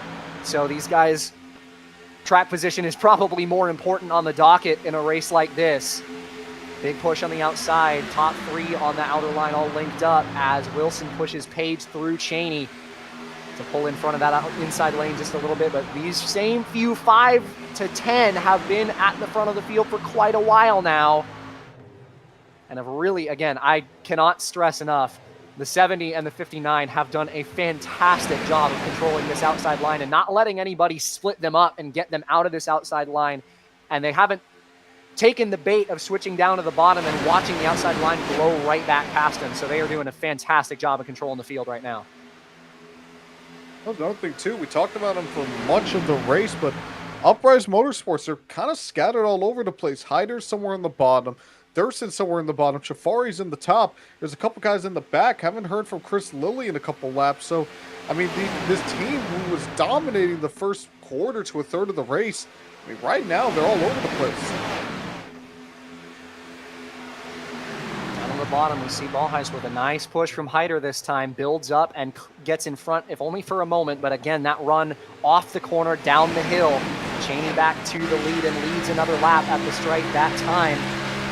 It's just been so even between these guys. Nobody has really been able to go anywhere for a while. Really, the car that I've seen gain the most time has been the 23 of Landon Warren, one of the 2 twin ring cars in this race, teammates with Brandon Sampson. That 23 has stayed the most committed out of any of the midfielders to the outside. It's paid dividends for him. He's made up probably 10 positions or so over the course of this run and starting to get towards the front of the field, of course, to the point where he can't really make up a whole lot of spots without getting really elbows out aggressive on this run. But a nice run by that 23 as well to pull up to the back end of this outside line and is starting to pull up towards the front of the field. Him and his teammate are 2 drivers that have been conservative in this race and starting to get a little bit aggressive as we continue closing in on that pit window. Landon Warren, not really one of those guys you really know for being an aggressive driver. He probably prefers to just sort of lay back and let the cards hopefully fall in his favor. And I think that has worked out for him so far in the strategy, but obviously laying back, being conservative is not going to help you win the ASCA 500. If he wants to win it at some point, he's going to have to get elbows out. As they're starting to have a little bit more conversation on the radio. Not sure if it's related to pitting, not sure if it's related to just squabbling on the radio or what, but definitely a lot of conversation taking place. Saw the midfield split up just a little bit there. The inside line was the one that lost a lot of cars there that last lap or so and really dropped off of the outside, but now some of them are dropping down to fill the gap on the inside. We saw Trafari move down. There was a couple of others who made the move down to the inside line. So that big momentum build from the outer line has resulted in some of these guys pulling in front just a little bit on that outer line, but now they're starting to come back together. Again, it's just that push and pull. Nobody has been able to prevail for quite a while now, so kind of just filling dead air, but nonetheless, it's been tight. There are a lot of cars trailing on that inside line preparing for this pit stop. I'd say maybe 20 cars straight on the inside line, where maybe only about 10 or so on the outer line at the moment.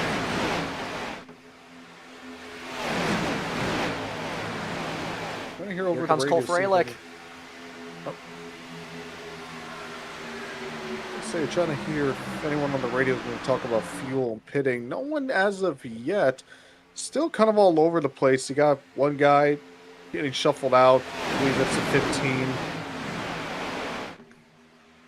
Just trying to see if anyone's going to be making any pit stops soon. We haven't had any green flag stops yet in this race. All the stops have been under caution, so this will be a first for these guys.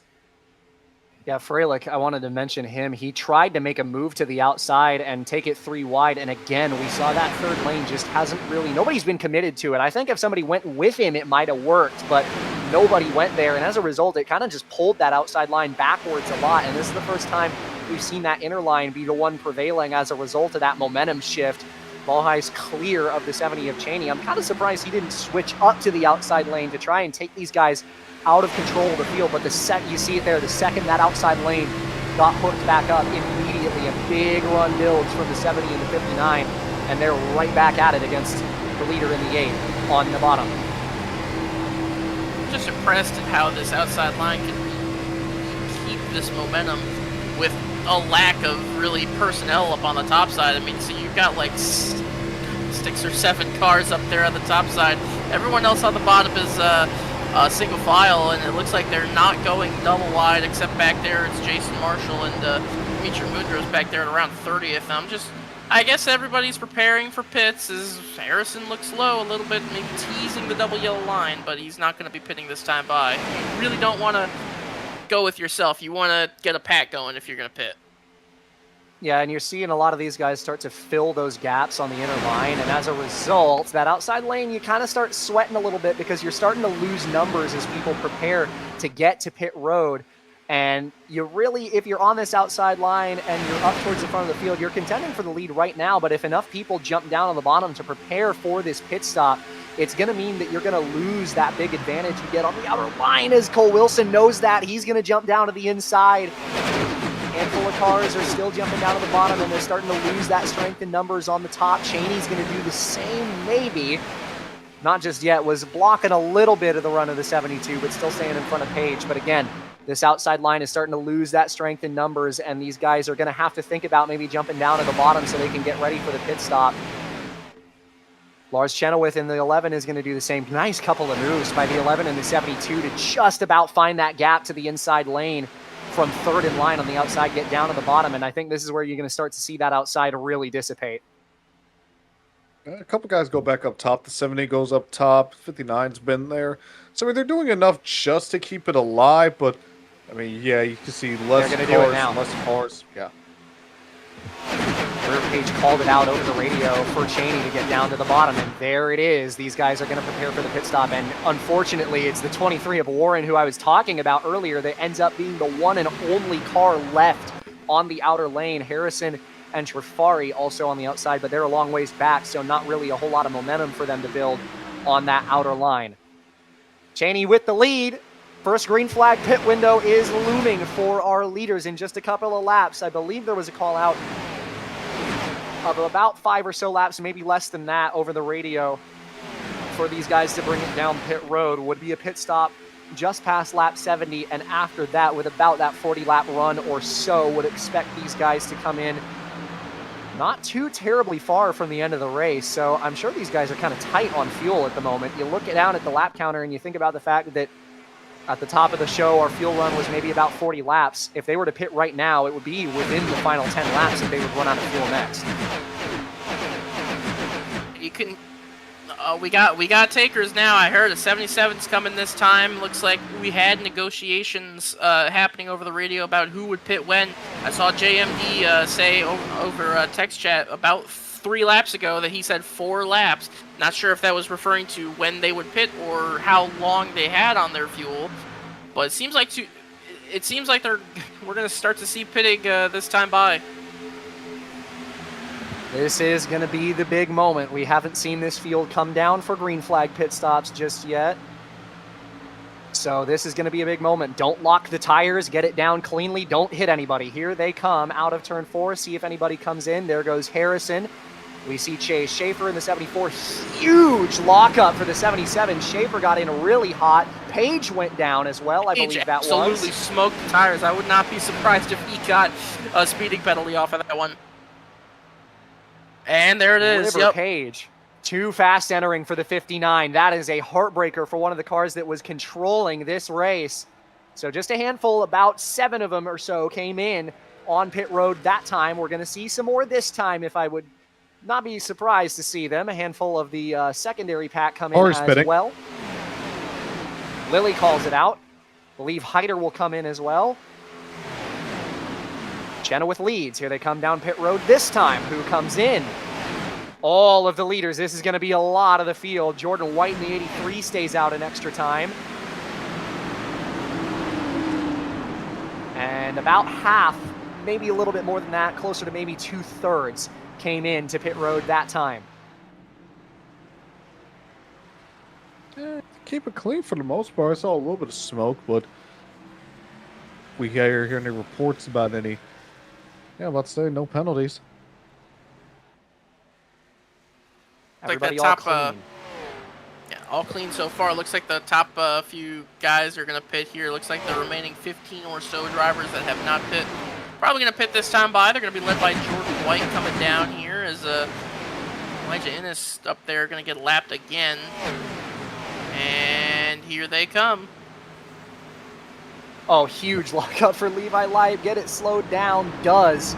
Way down on the inside. Couple of them side by side there. Freilich trying not to hit anybody. Everybody else brings it in clean. So that is our final group. Let's see if there were any penalties. I do not believe there were going to be. We'll see.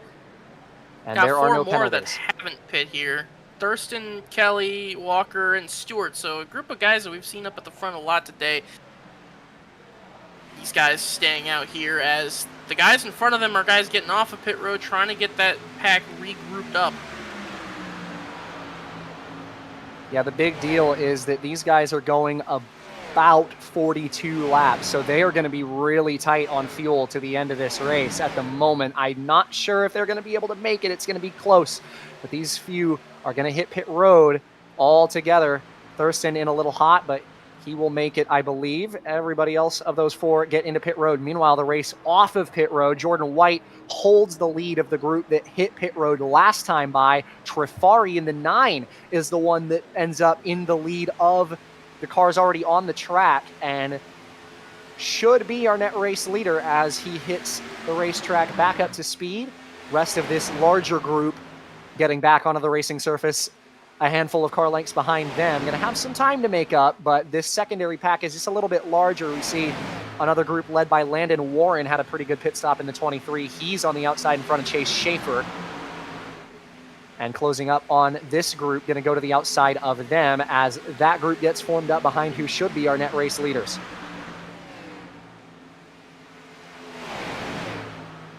So I'm doing some mental math in my head. The guys that just pit, guys like Thurston, Stewart, oh my goodness, Caden and Walker, those guys just pit. They're coming out now on lap 77 as, oh man, Thurston nearly caused a big wreck here at the front of the field. But those guys, they just pit at lap 77. We said they went, what, 42 laps? That would make this run, if it goes green the rest of the way, it would make it 43, 44 laps on fuel. I mentioned last time out at Talladega, we had a pretty big fuel-saving race. It would absolutely not shock me to see these guys try and save that extra 2 or 3 laps to try to make it to the end to try to win this race. Yeah, that's going to be a big deal for these guys. It is right on the nose. It's a little bit of a long stretch for them to make it to the end of the race, but they're going to have a chance to do it. So that is going to be something worth watching if this race goes green. And it has gone green for quite a long time.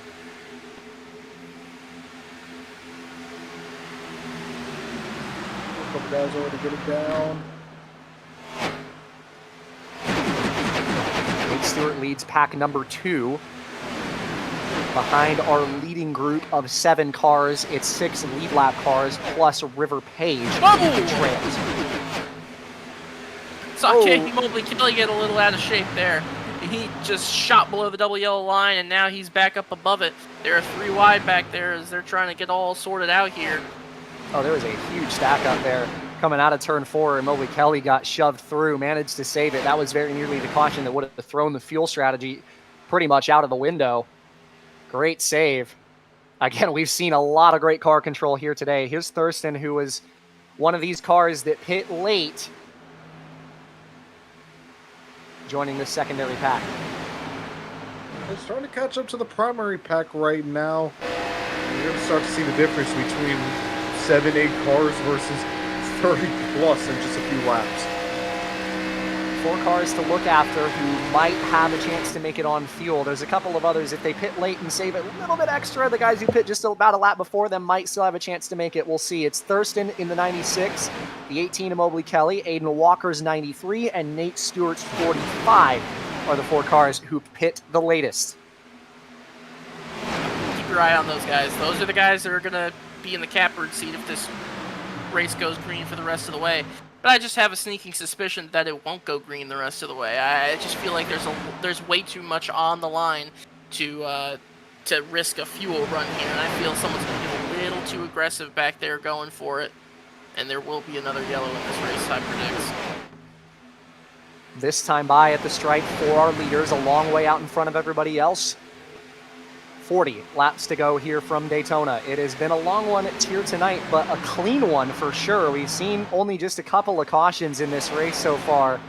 A lot of green flag laps, a lot of good racing over the course of this one, so it's getting down to crunch time. Question is, the fuel, and the other question, this pack, this secondary group, there's a lot of cars, of course, but they've got to get back to these leaders. They're still maybe about a quarter of the backstretch behind our top group.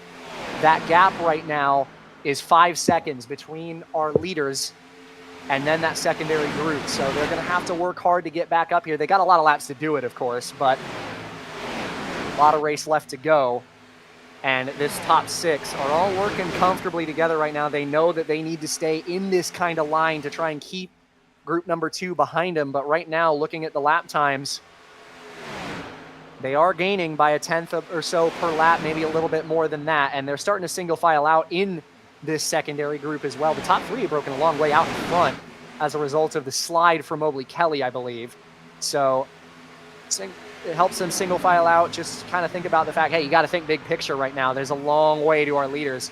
If you want to get in the race for the win, you got to get up to these guys, and they are certainly trying to do that right now. Ethan Harrison leads our secondary group in P7. Yeah, I mean, you see 3 have separated themselves, and Lily's kind of by himself, and then you got the rest of the pack.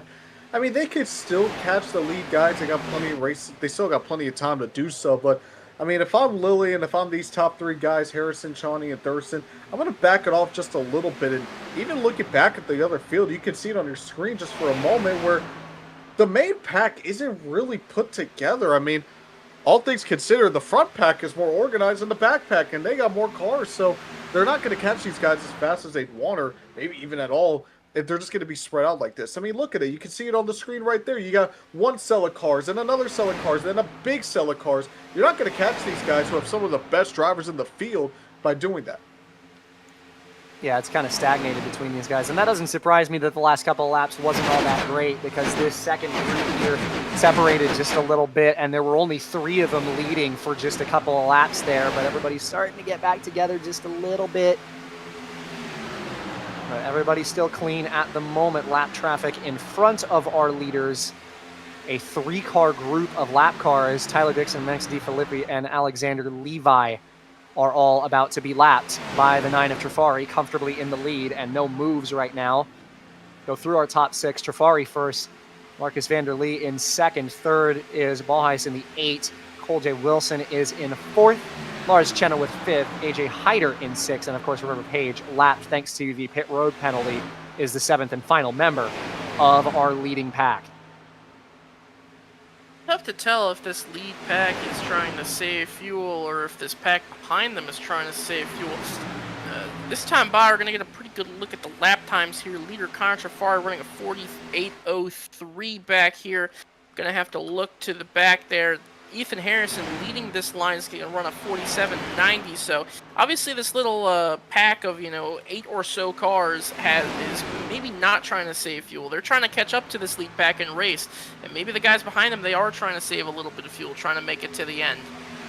It is worth mentioning the only driver in the lead group that was a member of that 4-car pack that stayed out as long as possible is Hyder in the 44, and he is the last lead lap member of this group in front of only Page, and is looking like, with the gaps he's allowed in front of him, is trying to save just a little bit of gas in the tank and get to the end of this race.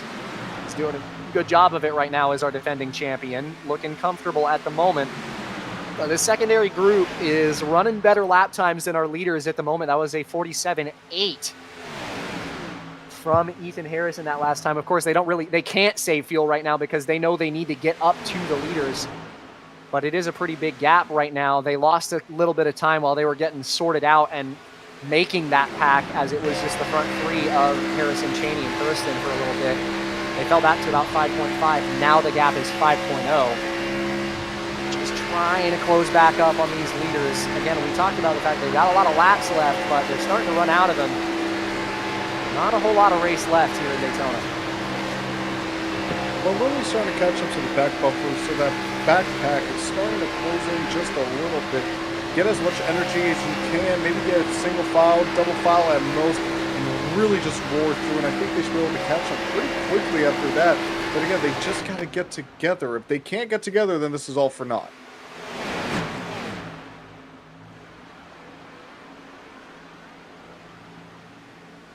Lap cars forced the leaders high there as well, and it kind of separated a couple of the members of the pack. Hyder, who was laying off on the throttle trying to save some fuel, took a little bit extra longer to get up there. That's going to cost these leaders just a little bit of momentum. Every little bit counts.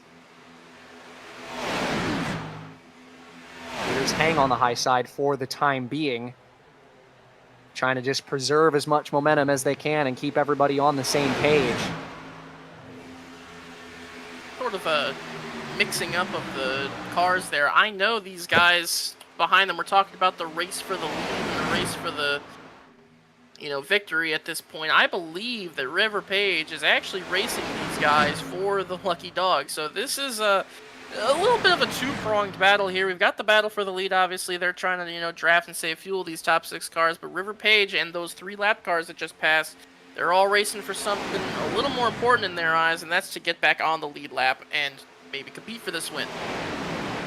Yeah, that is true. The 25 is a handful of extra laps down, but Levi and DeFilippi are both on the same lap as River Page, just one behind the leaders. So they are racing for the lucky dog, 3 of them in this lead pack, which could result in a little bit of discord here. We'll see what happens, but at the same time, lead pack has also picked up some extra members, which will increase their lap time speed. Still Harrison leading group number 2, and group number 3 has dropped off pretty considerably as they were all getting pretty racy and have lost that second group, led by Owen Chabinski in the 42 right now, closing in on 30 to go here from Daytona. Another thing we haven't talked about too much is look at the track conditions. The sun or the clouds, have really covered most of the racetrack, well, besides 3 and 4. And it's going to allow these guys to have a lot more grip and have a lot more confidence in the handling of their car. We might see a lot more aggressive moves because you don't need to worry as much about the slip and sliding as you would have at the beginning of the race when the sun was beating down on this racetrack. Yeah, but at the same time, we can't kid ourselves. These guys are single file and comfortable in doing so. They know that that potential final fuel window is looming, that they need to make it to the end on gas if they want a shot to win this race at the moment. So wouldn't be surprised to see this configuration hold for another 20 laps or more, because there's still a lot of time left. And it's going to be at the point where these guys are finally starting to think long game, and I don't really think any one of these leaders wants to make a move right now, because 1, that's going to cost fuel, and 2, it's going to cost time to 7th on back, who are still trying to catch them and get back into the fight for the win. Yeah, that pack back there has not really made a whole lot of progress over the last few laps. It looks like that pack there maybe gaining just a little bit every lap, not enough to the point where they're going to be in the race for the win unless this front pack really backs their pace down a lot to try to maybe save some fuel. But again, those guys up at the front they're conducting the train. They know what they need to do to try to win this race, and if the fuel does last that long, then we will see this pack battle it out for the win. Yeah, I told you, it was just these extra lap cars that are on pace that they added to this lead pack, and suddenly they gained 2/10 on their lap time and are now equal with the secondary group on lap time and haven't really lost any headway versus 7th place on back since they picked up these members. But at the same time, you're seeing here, these guys are getting a little bit racy for the lucky dog. So here comes DeFilippi, no help on the outside, trying to get around River Page. That's going to cost the leaders just fractions of a second. Nowhere went the 21, and of course, Levi, who is also in this race for the lucky dog, didn't want to go with him. So Page holds the lucky dog for the moment. Well, hearing someone on the radio talk about coming in a lap early.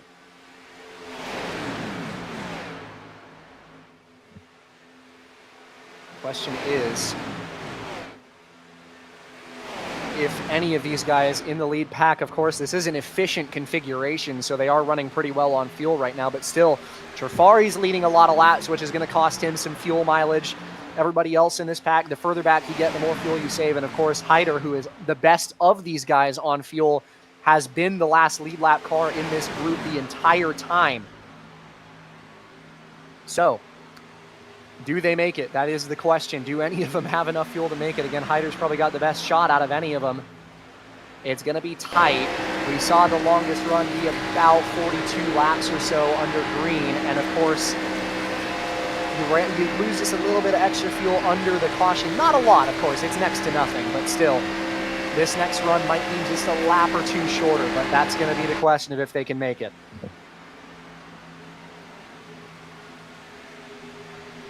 A lot of, again, fuel saving up.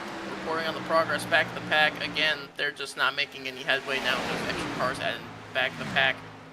Something interesting to note, though, looks like this larger pack back here, headed by Owen Chabinski in the 42, looks like these guys have been trying to save a little bit of fuel. Their pace is noticeably a lot less than these guys up here at the front. These guys in the back trying to save fuel. We know those guys, Stewart, Walker, I think they are in the best positions on fuel. They're back here saving fuel. If they can make it to the end and no one else can, they'll be in a great position. Yeah, that's a mature move from that entire pack, is that they realize they don't have enough time left in this race really to catch our leaders on the track without burning all of their fuel and not making it to the end. So they've started saving fuel hard, as you mentioned, and that's going to help them out, put them in the best possible spot they can be to win this race. But it is just to the point where that's really all we can talk about. It is going to be stressful. These guys are going to be sweating bullets. Can you just eke out enough gas to get to the end of it? A couple guys are making pit stops. I saw even Harrison put over the radio saying he was bidding, and it seems like Trafari is talking about bidding too. I'm very interested to see. I'm surprised they're not at least trying to stretch it out. But here we go. Chase Schaefer in the 74 hit the pits. Quite a lot of the cars who were members of that second group did just hit pit road. So now that forces the hand of the leaders. They're going to pit. Yeah, Trafari's in. Hyder's in. Looks like it's going to be gas only. I was going to make the point that forces the hand of the race leaders. It makes you commit, okay, do we stay out and try to make it to the end on gas in this race? Or are we just going to come down pit road now and say, all right, you got me, we got to pit? And right away, the leaders decided, okay, now's the time. So everybody brings it down pit road. That results in Cole Freilich taking over the race lead in this second group, who looked like they were actually trying to save fuel. So do they stay out? That is the question. I assume they do. I mean, you know, Stewart's good on fuel. Walker. These guys just, I don't see these guys pitting. I think you have to take the opportunity to try to win this race. You're in a really good spot here, closing in on 20 laps to go. Final group leaves the pits. And little bit separated, but not too terrible to pit stop. Pretty good stop for Trafari, holds the top spot. Balhuis is now second in line of those drivers. Chenoweth, Hyder, Wilson, and River Page also a member of that pack as well. I was, again, really surprised Hyder didn't decide to go to the end, but at the same time, it kind of forces Hyder to bring it down pit road because literally everybody else in that group decided they wanted to pit, so he would have ended up by himself. That both costs a lot of fuel and would have just dropped like a rock toward our secondary packs. But yeah, now we suddenly have ourselves on split strategy here, and our race leader, Cole Freilich, as well as Nate Stewart, these guys are going to try to make it to the end of the race, I would have to think. How many cars stayed out? It looks like we have 16 cars that stayed out, so that is going to be really... you got to imagine one of them probably played the fuel strategy well. I mean, we saw it at Talladega last year where just the fuel was crazy. We didn't think they could make it, and the next thing you know, guy saves fuel, goes on to victory lane. So we could be seeing something similar here. And they got a big enough pack, too, as well. Yeah, this is going to be the big question. But also, even if these guys do have to come to pit road later, a big thing worth considering is the fact that even if they run out of gas and they have to pit, because they're pitting later, their final pit stop is going to be shorter. They're not going to have to fuel for quite as long. It's not going to be that much of a difference, of course, but it is still going to count for something. So I would have to think that these guys who are now running hard, Freilich is now back up to, he's into the 47.7s as the leader of this race right now. So these guys aren't really saving gas quite as hard anymore. and are pulling away from this second group, led by DeFilippi right now, the lap car in front of Logan Sully. Sully with that lead in the 19 car in that second group, hasn't really been able to filter out in the 21, and these guys have been running considerably slower than the rest of the leaders. I would have to imagine they're still saving gas at the moment. Yeah, either they're saving gas or this 21 car is slowing them all up. I'm not sure how the 21 would be slowing them all up, though. It doesn't seem like he has too much damage, so I would have to assume that they are probably saving some fuel here back here. They know maybe they can't make it, as that last lap was nearly 2 seconds slower than this pack of 6 or 7 cars that have pulled away here. Yeah, that was a 49.7 versus the 47.7 that our leaders are running right now, and they haven't really made a whole lot of an effort to get around the 21. So I would have to imagine that it has to be the fuel constraint that is a struggle for them. Lap car 26. As Tyler Dixon down on the bottom getting lapped here. Freilich around them, and these guys are just 7 of them, I believe, on the lead lap. Yeah, back to Ryan Arnold's 00. 7 cars now in the lead group for what could be the race win. 20 laps to go here from Daytona. It's getting down to it. Potential caution could cause chaos here at the end of this race. Of course, you can't count that out on a plate track like this. But these groups are all kind of strung out just a little bit, so I'd say it's unlikely for there to be a caution flag. Not impossible, of course, but it's going to be a big consideration here, and if these guys are going to make it to the end of this race. That was Servideo in the 3 just now over the radio saying that it might be time for this second group, led by Sully in the 19, to bring it down pit road.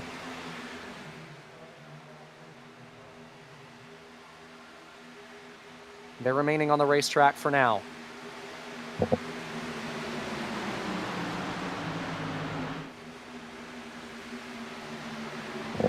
Have to assume that those guys are going to want to go at some point. I mean, they know they have the numbers games. They have backed it down tremendously. They were 3 seconds slower that last time by. You've just got to imagine that these guys don't know if they could make it or not, because they are absolutely laying back on the fuel game.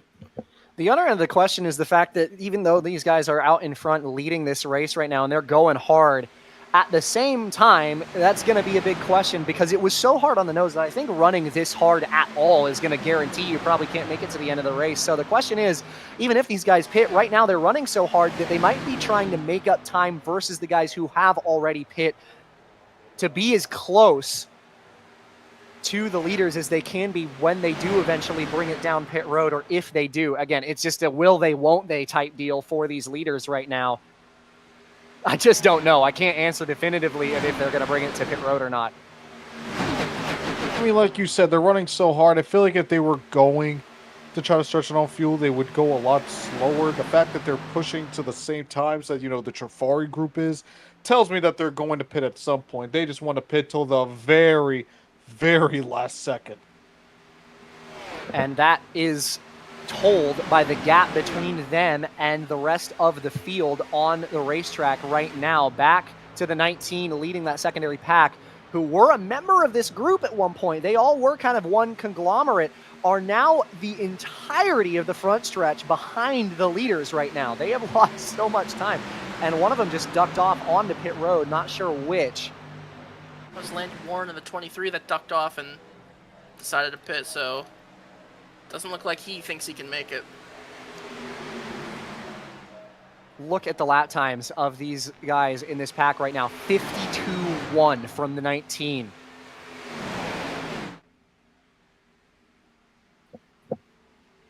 First thing is, it doesn't look like any of them. You can hear it in the exhaust note when they fly by. How much off throttle time they are spending right now. It is crazy how slow they are running right now. And here comes the group led by Trafari. They're going to go around the outside. Look at this speed from who could be our net leaders right now, moving around the outside, and they're trying to block. Look at Trafari around the outside of Mundros, 3 wide, Botting in the middle. My goodness, they fly past around the outside. And that is it. They're going to move past these guys who are trying to save on fuel. Those guys are probably going to need a caution if they want a chance to get back into this thing. Man, Botting almost got driven into the outside wall there and did. Off of the bumper of River Page. That was very nearly the caution we were talking about. Marcus Vanderlee is like flying through these guys trying to stay with the pack. He might lose them here though. Page down to the bottom. Very nearly a big incident there that could have resulted in that pivotal caution flag. It's 15 to go at the stripe for Trafari, who takes the field through. Meanwhile, lead pack has caught a handful of lappers. This is Freilich going around the outside 3 wide.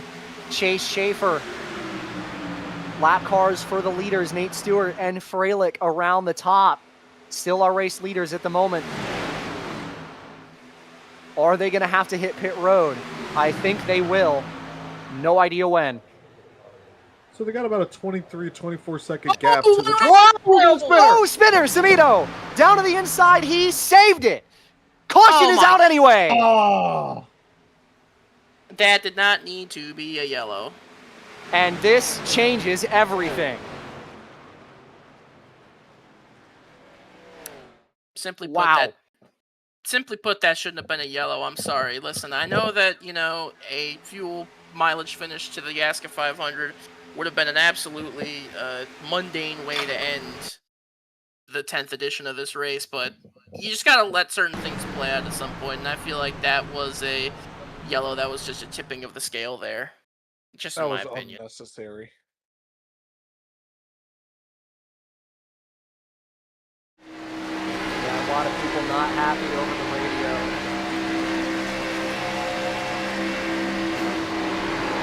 Well, rules are the rules, I suppose. Caution flag flies inside the final 20 laps, and what was a chess match is going to turn into a dogfight. I was going to say, you got 24 seconds.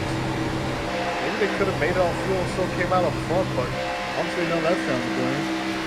The question is also, I mean, would you take tires? It depends entirely on where I am in the field, honestly. If you're up front, maybe not, but in the midfield, you'd start to think about it the further back you are. It really depends on where, yeah, like you said, where you are. I think if I'm a guy like, and I'm thinking here, in my mind, if some of these guys even do pit, because maybe they were at the point where one caution would have saved them enough fuel, but it looks like we've got a couple takers coming down now, so never mind that.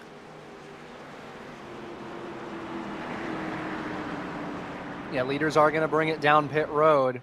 Trafari, meanwhile, stays out, so I think that confirms that these guys weren't going to make it on fuel. Freilich in. Handful of lap cars who had already made their pit stops.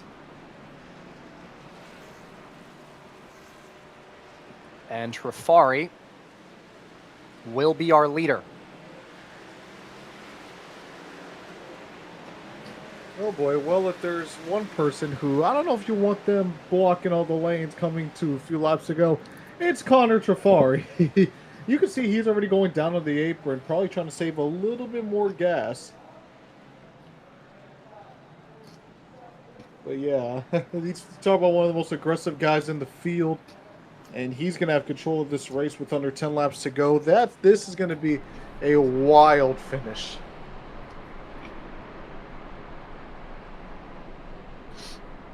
Don't go anywhere just yet. Still a little bit over 10 to go. Should be inside 10 to go when we go green.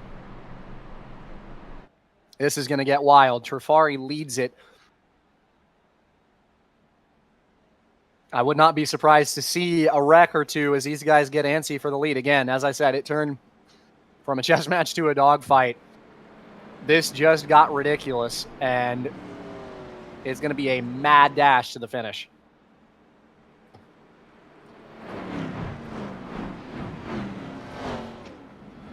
Something I wanted to bring up. We're closing in on crunch time. We're closing in on... We're going to be restarting, looks like, here with 10 laps to go. Just a statistic I wanted to bring up here. So how many plate races have we had here in ASCA? We've had 3 at Daytona so far, 3 at Talladega, and 1 at Atlanta in Season 8. That is 7 plate races. 6 of those have been won by a first-time winner. The only one that wasn't, last year's ASCA 500, Aiden Walker won that race. So if you're someone who likes to play the odds a little bit, maybe look at someone like a Connor Bullheis up here, a Nate Stewart, a Cole Wilson, a Marcus Vanderlee, Pravin Vijaykumar up there, Undros, Chapinski. But at the same time as that, I get the feeling that with Hyder and Trafari up here, it's going to be a little bit difficult to snatch the lead away from them. I told you at the very top of the show, watch out for that 9 of Trafari. He's going to pick the outside on this start. Bullheis on the bottom, and the 2 Uprise teammates are going to be on that outside line. I'd watch out for Nate Stewart coming fresh off of the pit stop in the 6th position. No tires for Nate Stewart, if I am not mistaken, given that he didn't lose a lot of positions on the racetrack. Freilich, who led them onto pit road, is a lot further behind, near Aiden Walker, just inside the top 20. This is going to get dicey. We're going to have exactly 10 to go on the restart. You know, we don't really talk about it because he's not really known as an aggressive driver, but you're AJ Hyder.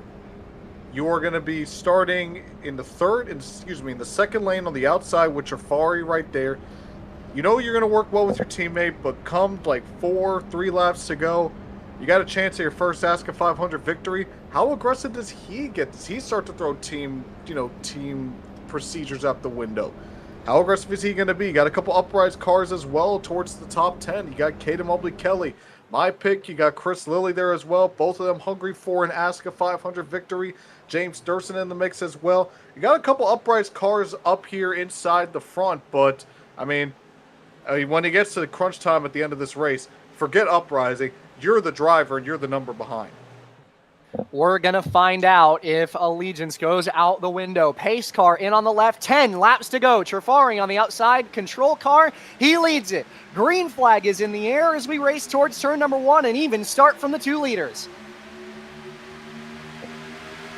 Good start there from both lanes. Looks like Trafari, though, with a little bit better of a restart. We know that the outside line is better. I said put a pin in that earlier in this race. Here's where that pin comes into play. Hyder is going to push Connor Trafari on the outside. Meanwhile, it's Chenoweth and Connor Bullheis on the inside. They're pushing hard, trying to get the momentum. They don't want to let this outside line get any real momentum. They want it for themselves. Bullheis on the bottom. It was a pretty good start on the inside compared to some of the ones that we've seen before. That inside is shoving well. It's Lars Chenoweth in the 11, pushing the 8 on the bottom. Hyder behind his teammate, Nate Stewart, and then Marcus Vanderlee on the outside. Cole Wilson still towards the top of the table, has ran well all day. Then a couple new faces. We've got Pravin in the 97. You've got the 12 of Dimitri Mundros all in the mix. 9 laps to go, and the outside starts to prevail just a little bit. Trafari with a push from Hyder. He's got the lead into turn 1. Yeah, they're going to stay upstairs. You got one guy trying to push it 3 wide, get shoved up in the wall. That looks like it's at 15. Everyone taking care of themselves right now, but you can see in the back of the pack going 3, even some 4 wide. That's Thurston in the 96 in the middle, trying to get up to where his teammates are at the top of the table. Here comes Hyder! Down on the inside, he leaves his teammate out. Side by side, the 2 uprise cars for the lead. They wanted the control of both lanes. They're going to have control of both lanes. Hyder on the inside, Trafari on the outside. They're going to be able to dictate the momentum of the lines of this race. If somebody doesn't maybe try to shuffle one of them out and try to form their own lane. Looks like right now Stewart and Bullheis are cooperating with the 2, though. No telling how long that lasts, though, as Chenoweth trying to force 3 wide in the middle. There's the 3 wide. Nate Stewart is trying to push the 9 of Trafari clear of his teammate so he can get out between them. Side by side for the lead for a moment. Stewart with a massive shove down the backstretch puts Trafari into the lead. 3 wide through the midfield. Here comes Vanderlee to the bottom in the 56. He takes it down to the bottom. Does Trafari block him? No. Marcus Vanderlee, now he's going to get pushed by AJ Hyder. Hyder with a big shove in the middle of 3 and 4. These two are going to be side by side coming out of 4. 3 deep in the midfield, 2 wide at the top of the table. Nate Stewart's going to have another chance to push this 9 of Trafari clear for the lead, or maybe take him 3 wide if he wants to get out in front of him.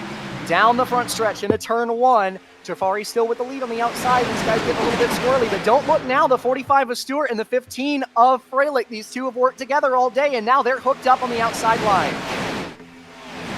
Trafari's still trying to play both lines. He's got good momentum here, but now Nate Stewart is not going to move down to the bottom. I thought maybe he would try to push down to the bottom, but it looks like Nate Stewart is going to stick with Trafari here. I think he's trying to set up a plan here to maybe take Freilich with him. If he maybe sets Trafari 3 wide, he's hoping he can bring the whole pack with him.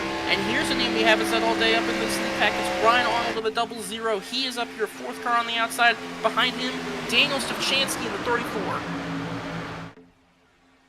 Down the front stretch, Stewart behind Trafari, Hyder fading back on the inside, the 00 of Ryan Arnold, as you mentioned, on the top. Vanderlee still leads the bottom. Bullhoist with a little bit of a push to the back of Hyder, trying to build that momentum back up on the inside. 6 to go down the backstretch, still 3 wide in the midfield. As they head down the backstretch, Freilich is maybe going to get clear. Can Stewart and Freilich get down to the bottom? Will they do it just yet? Not quite. Not really any room to go on the bottom besides the 45 and the 9. Everyone knew so far. Look, there's someone in the middle almost got turned. It looked like that was the 73, Jonathan Oates. 73.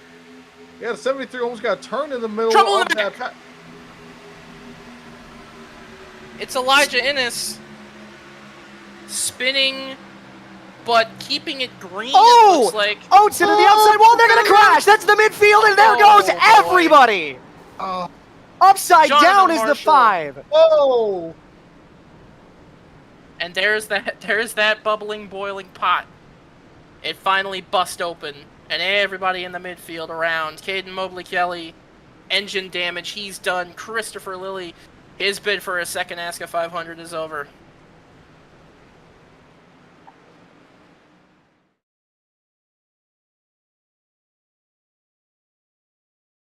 Wow, that is a big crash. Hard hits for everyone. Jason Marshall barrel rolled, but his car feels okay. Mobley Kelly, Cole Wilson, Moondros, Lilly, Sully, Servideo in it as well. And it looks Hancock like that in all the 7. started. My goodness. It looked like it all started by Jonathan Oates trying to slide up 3 lanes, trying to get in front of the 18, and just wasn't quite clear, and it causes an accordion effect that sticks up the field, kind of like how we saw in the duels last Monday, but this time it's a lot more chaotic going into turn 1. Yeah, that is the wreck that we were expecting, and that's finally how it happened. And from about 10th on back, nowhere for anybody to go. Thurston involved. Damn, that's a... Oh, goodness, the 5 just flipping like crazy.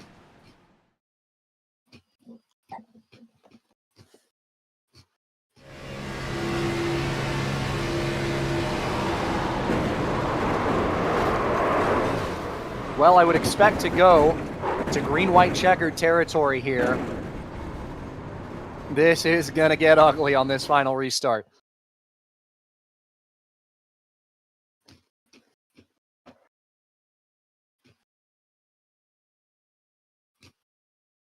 It looks like, yeah, we are going to get a green-white checkered. If it were... Well, I can't talk right now.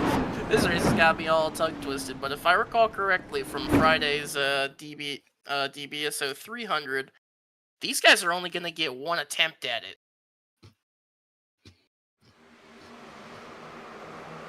Oh, they better make good with that attempt.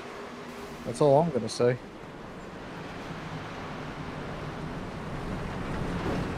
This is where it gets nasty.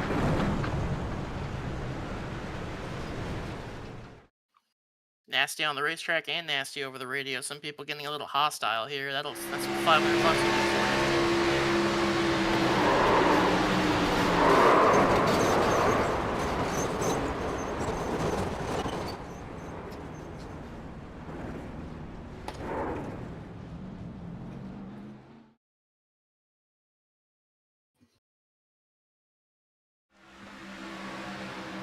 All right, so we take a run down through your top 10, as we should be going green next time by. Trifari with the lead late. It's Nate Stewart in the 45. Vanderlee in the 56 is third. Freilich fourth. Hyder fifth. Arnold in sixth. Seventh belongs to Balheis. Eighth is Vijay Kumar. Ninth is Stavchansky. And Chenoweth rounds out the top 10.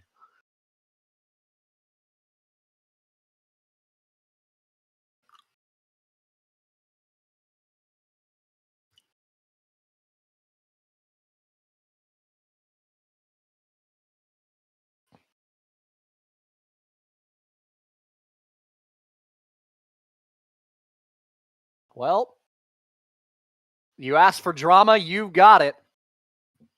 It's going to be our one and only green-white checkered attempt here from Daytona. Trifari in the 9, controlling the field, but I've talked about it already. Stewart and Freilich, I'm fairly certain, have been working together all day today, and they are going to be lined up on the outside. We talked about the Uprise teammates, but there is a car in the form of Marcus Vanderlee between Trifari and Hyder. So the question becomes, can these guys get the 9 of Trifari for the win? Starting from the 38th position, he was my pre-race pick. But can he hold the field off? Is it going to be somebody else? Are we going to get ugly on this final restart? There's a lot of questions to answer coming to the green. Well, Trifari, I have a feeling Trifari's either going to win this race or he's going to wreck trying to win it. I don't think he's going to finish this race any other position besides first or on the record. You know he's going to do everything in his power to block these lanes, to take control, and do everything in his power to win. I concur. I feel like Connor Trifari will block for Wayne, his you're on the life. instant replay screen.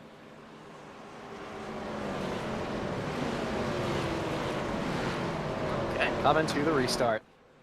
2 to go. $500 on the line in the ASCA 500. 300 miles plus a little extra right at the end of it. It's all come down to this. One of the cleanest ASCA 500s we've seen. But it's going to get ugly at the end of it. Trifari the leader. To his outside, Nate Stewart, one of the quickest cars of the day. Plenty of others hungry in the top 10 and even further beyond that with a chance at the end of it. It's never zero. Pace car in on the left to the restart box. Trifari leads it. Green flag is in the air. We're back underway. Spinning in the back. Cars in the grass, we stay green. I believe the rule is that they're just gonna race to the checker no matter what happens. I could be wrong about that, but these guys are trying desperately to get back. You see Ethan Harrison back in the pack. He's bouncing off the walls. It's a very disorganized start. That outside line got a terrible restart. Not the start that Nate Stewart and Freilich wanted. The top 3 break away just a little bit. It's Vanderlee who is the meat in the sandwich between the 2 Uprise teammates. They're going to take it into turn number 3. Blocking is the 44 of Hyder. Behind Nate Stewart is Cole Freilich. They leave turn 4. They're going to take it to the white flag. One time around to go here in Daytona. Connor Man, Trifari Contact! leading it. Oh, they got a big contact, it but they're not straight. going to keep it straight for now. Chenoweth saves it on the apron. White flag is in the air. Connor Trifari getting a big push here from Nate Stewart. Where does Nate Stewart go? What can Marcus Vanderlee do? He's on the outside. He's got to run. Freilich trying to get back to the bumper of Nate Stewart. Here they come off too. It's still anyone's race. Stewart to block on the outside. He's into the outside wall. Hyder past him. It's between the 9 and the 44. Balheis past them. Here they come into turn 3. 2 teammates. Hyder trying to play it safe. Here they come through turn 4. This is going to be intense. Do they try to make a move? Balheis to the bottom. He gets turned. They're all into the outside wall behind. Connor Trifari out of the triangle. The whole field wrecks. He wins it. Oh my God. Told you. It's a graveyard in Daytona, and Trifari takes the win.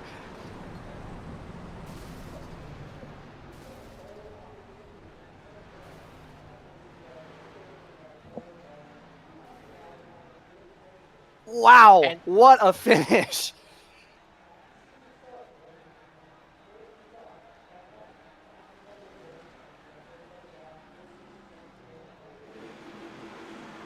Connor Trafari, he's won a lot of races in the past, has had a lot of great battles with his teammates, but this one will be the one that he is known for the most.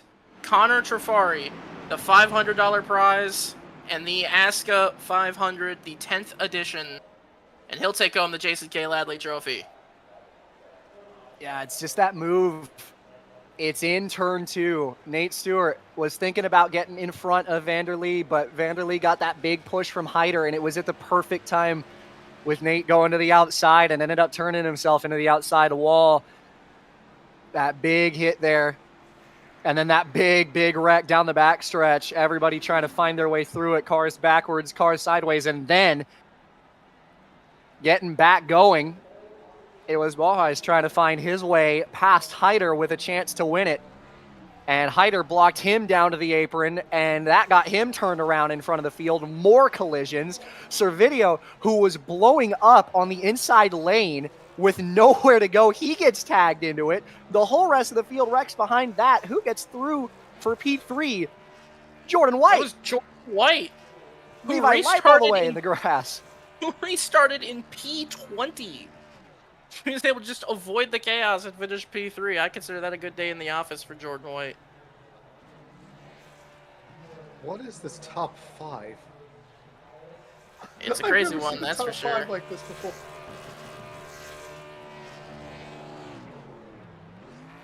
And I wanted to see what happened on the restart itself that resulted in a good 5 cars or more spinning to the inside lane on the restart. There was confusion on positions coming to the restart, and that was the 5 of Jason Marshall going up through the middle, and they were 4 wide coming to the stripe and wrecked at the very back of the field. That is unbelievable. Take a look here.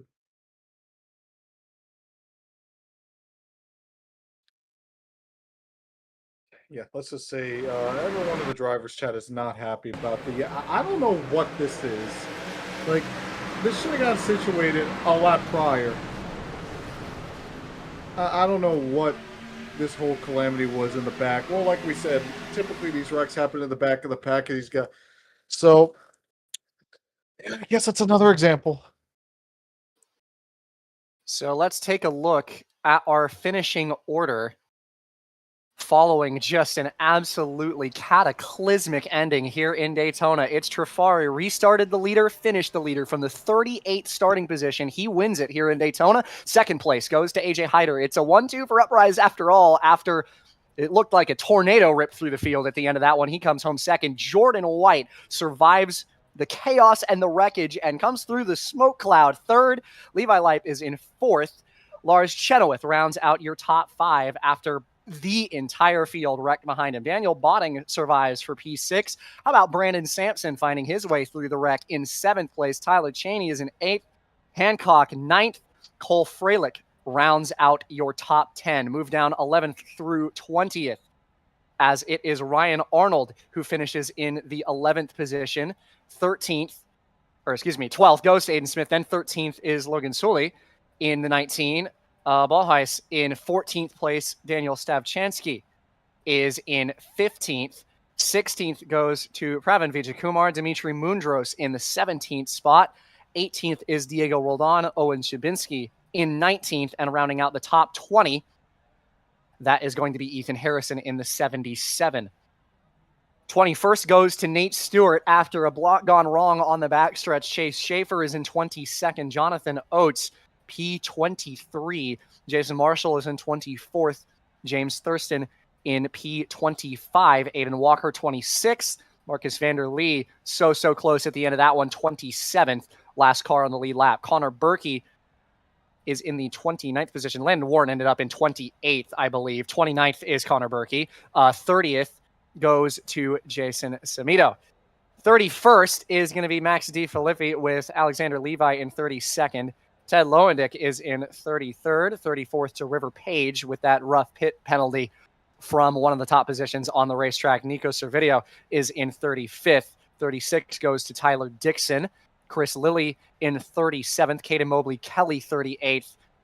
Cole Wilson in 39th. Elijah Innes in 40th. And rounding out the field at the bottom of the table is going to be John Michael Dunnigan in the 41st and final position on the racetrack. 41 cars concluded here in Daytona. What a wild, wild finish. We're going to go to post-race and talk to your race winner and a couple of others after a crazy show in the ASCA 500 here in Season 10. And it is Connor Trafari getting the win here in Daytona. So let's talk to him. Connor Trafari, your winner here in Daytona. What a wild show at the end of it. Had to fend for your life at the end of it, and it looks like a tornado ripped through the field behind you. Everybody wrecked. But you were in front of it. You survived. Your teammate right behind you in second. What a job here today. Had one of the better cars in the field. Aggressive all day. I picked you right at the start of this race, man, and you got it done from the 38th position. How about that? Dude, I'm shaking right now. Like I seriously can't believe how that fell into my hands right there, dude. Like that's actually insane. Oh my god. I mean, all the shout outs in the world to Marcus and AJ there on that last start. We made that work. We timed them to start perfectly to get us all clear, and then I can't. It's just all a blur. Like I was just blocking them up high because I knew the top side was the way to go. And then I saw Nate Stewart. He got turned to Marcus, and then all I saw left was AJ and Connor Boltheis behind me. I knew I had probably like one or two blocks I needed to pull, and I just don't think Boltheis ever got to hook up with AJ higher there. And I was able to hold him off. I still can't believe this is happening right now. Yeah, just an absolutely fantastic race from you. And like I said, I picked you to win this race right at the top of the show from the 38th starting position, man. And found your way into the top 10 within 10 laps of the race. And we're just one of the controlling cars from that point forward. Just a great, great job all day long. And held off everybody when it was just chaos behind you at the end. And you're $500 richer, my friend. Congratulations on the win here tonight. Yeah, I mean, I had to start back, but honestly, I feel like that was probably for the best. I was able to kind of learn how this package drove and all that, because I don't think this is the first time I've raced this package. I don't think I've ever done it before, so it was a nice little learning curve. I just learning how to use the air and the side draft to get to the field, and then really, I think the winning move was pitting on 75 there. And then we kind of noticed that we couldn't make it to the end. We had to save like 5-6 laps, and it just wasn't worth it. So we just kind of went all out, pit early. So when the caution eventually came out, that I don't really think should have been a caution, but it's up to the officials and whatever. But I mean, I was kind of nervous with 10 to go with all the fuel getting bunched back up, but it ended up working out perfectly, dude. Yeah, well, all the chips fell in the right place, but regardless of the fact, it was a job well done, and you got it done here today. Before we let you go, my man, again, congratulations on the win. But anyone else you want to shout out before we let you go at this show, at the end of this show? Yeah, of course, a huge shout out to all my teammates, especially AJ Hire tonight. He's getting a portion of the winnings. We kind of made a little agreement that if either of us won, we would give the other a little bit of money to go with it if we were helping each other. So big shout out to AJ and all my teammates, Sal Prize, Chris Lee, Kay Mobley, Kelly, Diego Rodon, Logan Stoley, James Thurston. I really hope I'm not missing anyone. I can't think of anyone else. Who else? Y'all for the broadcast, of course. Kane, I can't wait to go back and watch this, man. You're amazing at broadcasting. Same to Wayne with his track cams and Jacob in Armani and all that. Big shout to admins, Chris Lee, of course, for putting on the league. Big shout to him. Of course, my sponsor, Lot 9 Brewing. Really happy to get them a win here in the ASCA 500, biggest race of the season. Hopefully there's more to come, but I mean, this is such a good win. I still can't believe it. I don't know. I can't really think of anyone else, honestly. Chris Lee for making the scheme, of course. I'll pay for my scheme, so he might take a little bit out of the cut tonight, but might not be 500, might be like 360, but I'll still take it, man. I still can't believe it. That is Connor Jafari, your race winner here tonight. What a wild show for him and Uprise as a whole. We'll take it through the rest of the top 5 before we end the show here today. AJ Hyder is your second place finisher after you and your team just absolutely dominated the show here today. It was a great run. We couldn't stop talking about you, but second place at the end of it survived the chaos, even though some of it did end up happening right in front of you. But a wild one, my man, but second place, a 1-2 for the team, and just a great result all the way around. And again, probably the car to beat today, but maybe not the win, but still just a great run for you guys today. Yeah, how about that? I mean, after all that happened, I can't really complain about second, especially with that one yellow that we got during the green flag cycle. I haven't seen the replay yet, but from what I've heard, it was a little controversial with the single car spin. But yeah, overall though, the game plan just going in for me specifically was just to stay up front all day, because I know if we did get a wreck, it was probably not going to be up front. It was going to be towards the back, and just you don't want to be in the hornet's nest with all those guys. And yeah, we did our job today. We stayed up front. We were there when it mattered the most, and at the end of the day, it was trying to, I guess, get the best result for the team.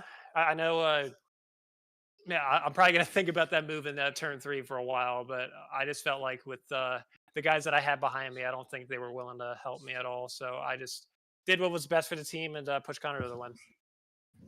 Yeah, absolutely. You guys ended up 1-2 after all that. And again, everybody was gone except for you guys pretty much. But yeah, survival of the fittest here in Daytona, got it done in second place. And a good congratulations to you and the team. And again, a great run by you guys today. So no harm, no foul, despite the second place finish. But yeah. Anyhow, that is AJ Hyder, your second place finisher here today. Move on to the third place finisher, Jordan White. How about that? Wild conclusion there at the end of it as White finishes in the third position. You were probably the only car from third on back that made it through every single one of those wrecks there at the end. It was basically a smoke screen. It was like the scene out of Cars, and you got through it, man. So a third place finish, a top 5 here in the opening round of the season. Just walk me through that, man. I have no idea how you survived the end of that race. I mean, when they started wrecking on the backstretch, it was just about just keeping your cool and not overreact to what's going on. And then you just have to calm the nerves, get that reaction time. I mean, right here, if you see on the replay on the bottom, I saw when the wreck's happening, and I'm like, I did not lift right here on my telemetry. I was just like, okay, I see where I can go. Turn left, chill out, right? Just keep calm, keep the wheel straight. And then even here when they're wrecking out of 4, I was like, oh, they're wrecking out of 4. I saw a tiny little gap where the only way I wreck out is if the 11 bounces off the wall into me, which he didn't, which was really just perfect. And right here, I barely lifted, just a little left, right, or right, left, whatever. And, we brought it home where we didn't run all day because we're just looking at fuel saving, but with a wrecked race car coming home third in my first ASCA race is pretty cool. At least first in the Cup Series. Yeah, just a great run all day long by you, man, and managed to get through it at the very end of that thing. That was an impressive drive on that final lap. But yeah, third place finish, a top 5 to start off the season. That's starting off on the right foot. So anybody that you'd like to shout out before we let you go from that P3 finish here tonight? I mean, first of all, I want to shout out my sponsors, S Hotels Jamaica. If you're ever looking to go for a trip in Jamaica, come to S Hotels. There is great services and fun stuff you can do there.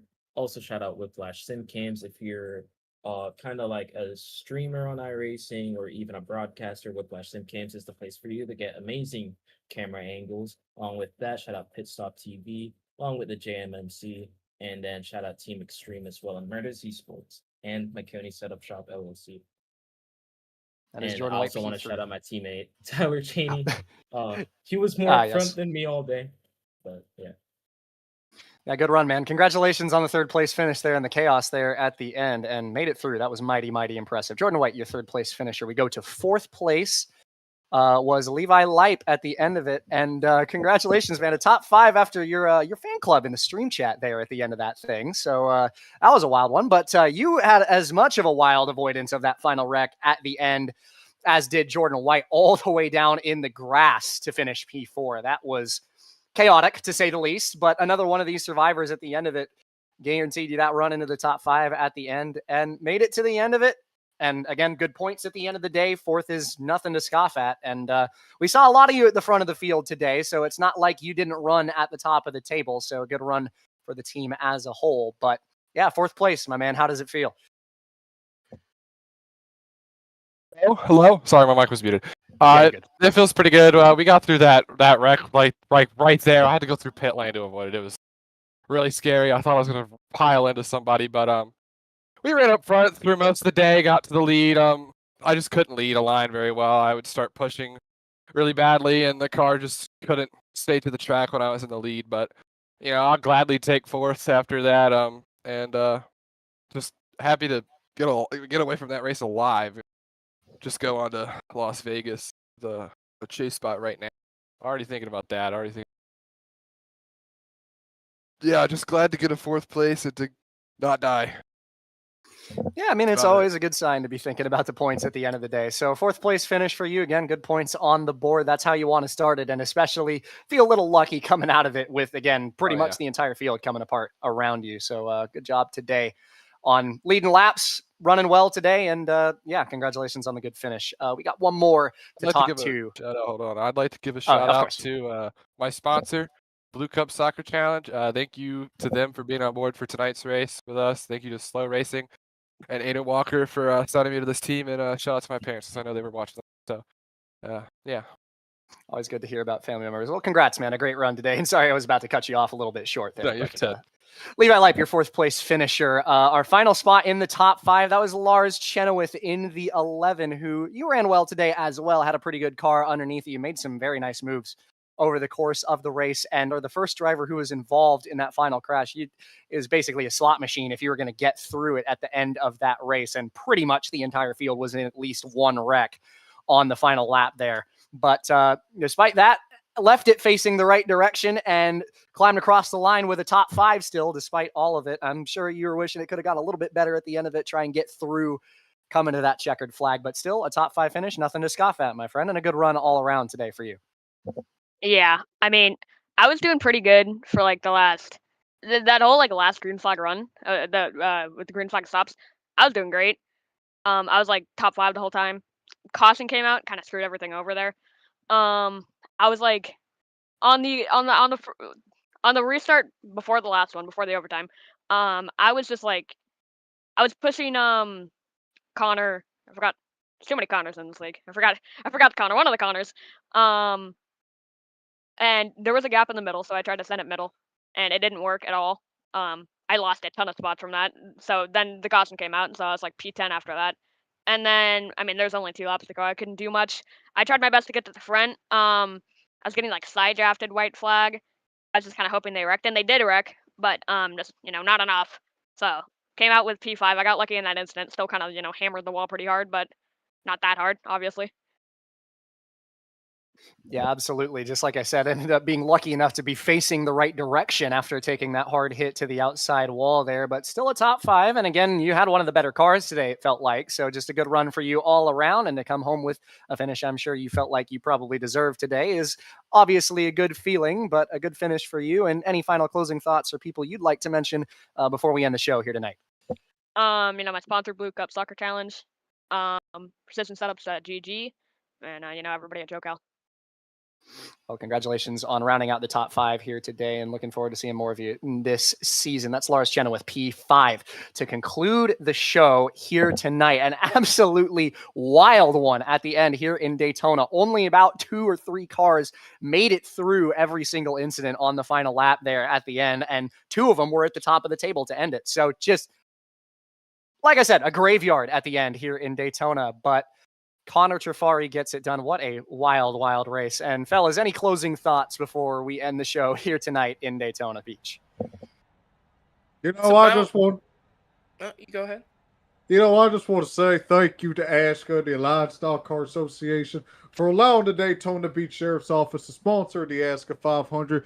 And we put up $500 for the winner, Connor Trafari. Actually, you know what? Because he won the ASCA 500, he is Deputy Trafari. He got the win. Deputy Kelly, you're out of here. You got to pay the $12 trillion in debt. You are being replaced by Deputy Trafari. This was a phenomenal race. Okay. Well, I thought that was a pretty good race. About what I expected. I kind of, am still thinking about what it would be like if we had that fuel finish go to the end there. But still a very good race. About what we expected for the ASCA 500. So it's gonna be interesting to see these guys next weekend at Las Vegas. Well, that will do it for coverage here from Daytona Beach, Florida. What a wild one to end the 10th ASCA 500 here tonight. Joining me tonight was Armani DePaul and Jacob on the booth here tonight. Been a pleasure to have you boys along as always. I've been your host, Caden Reif. We'll see you next time from Las Vegas next Monday. And as always, from the ASCA Cup Series, have yourself a good one.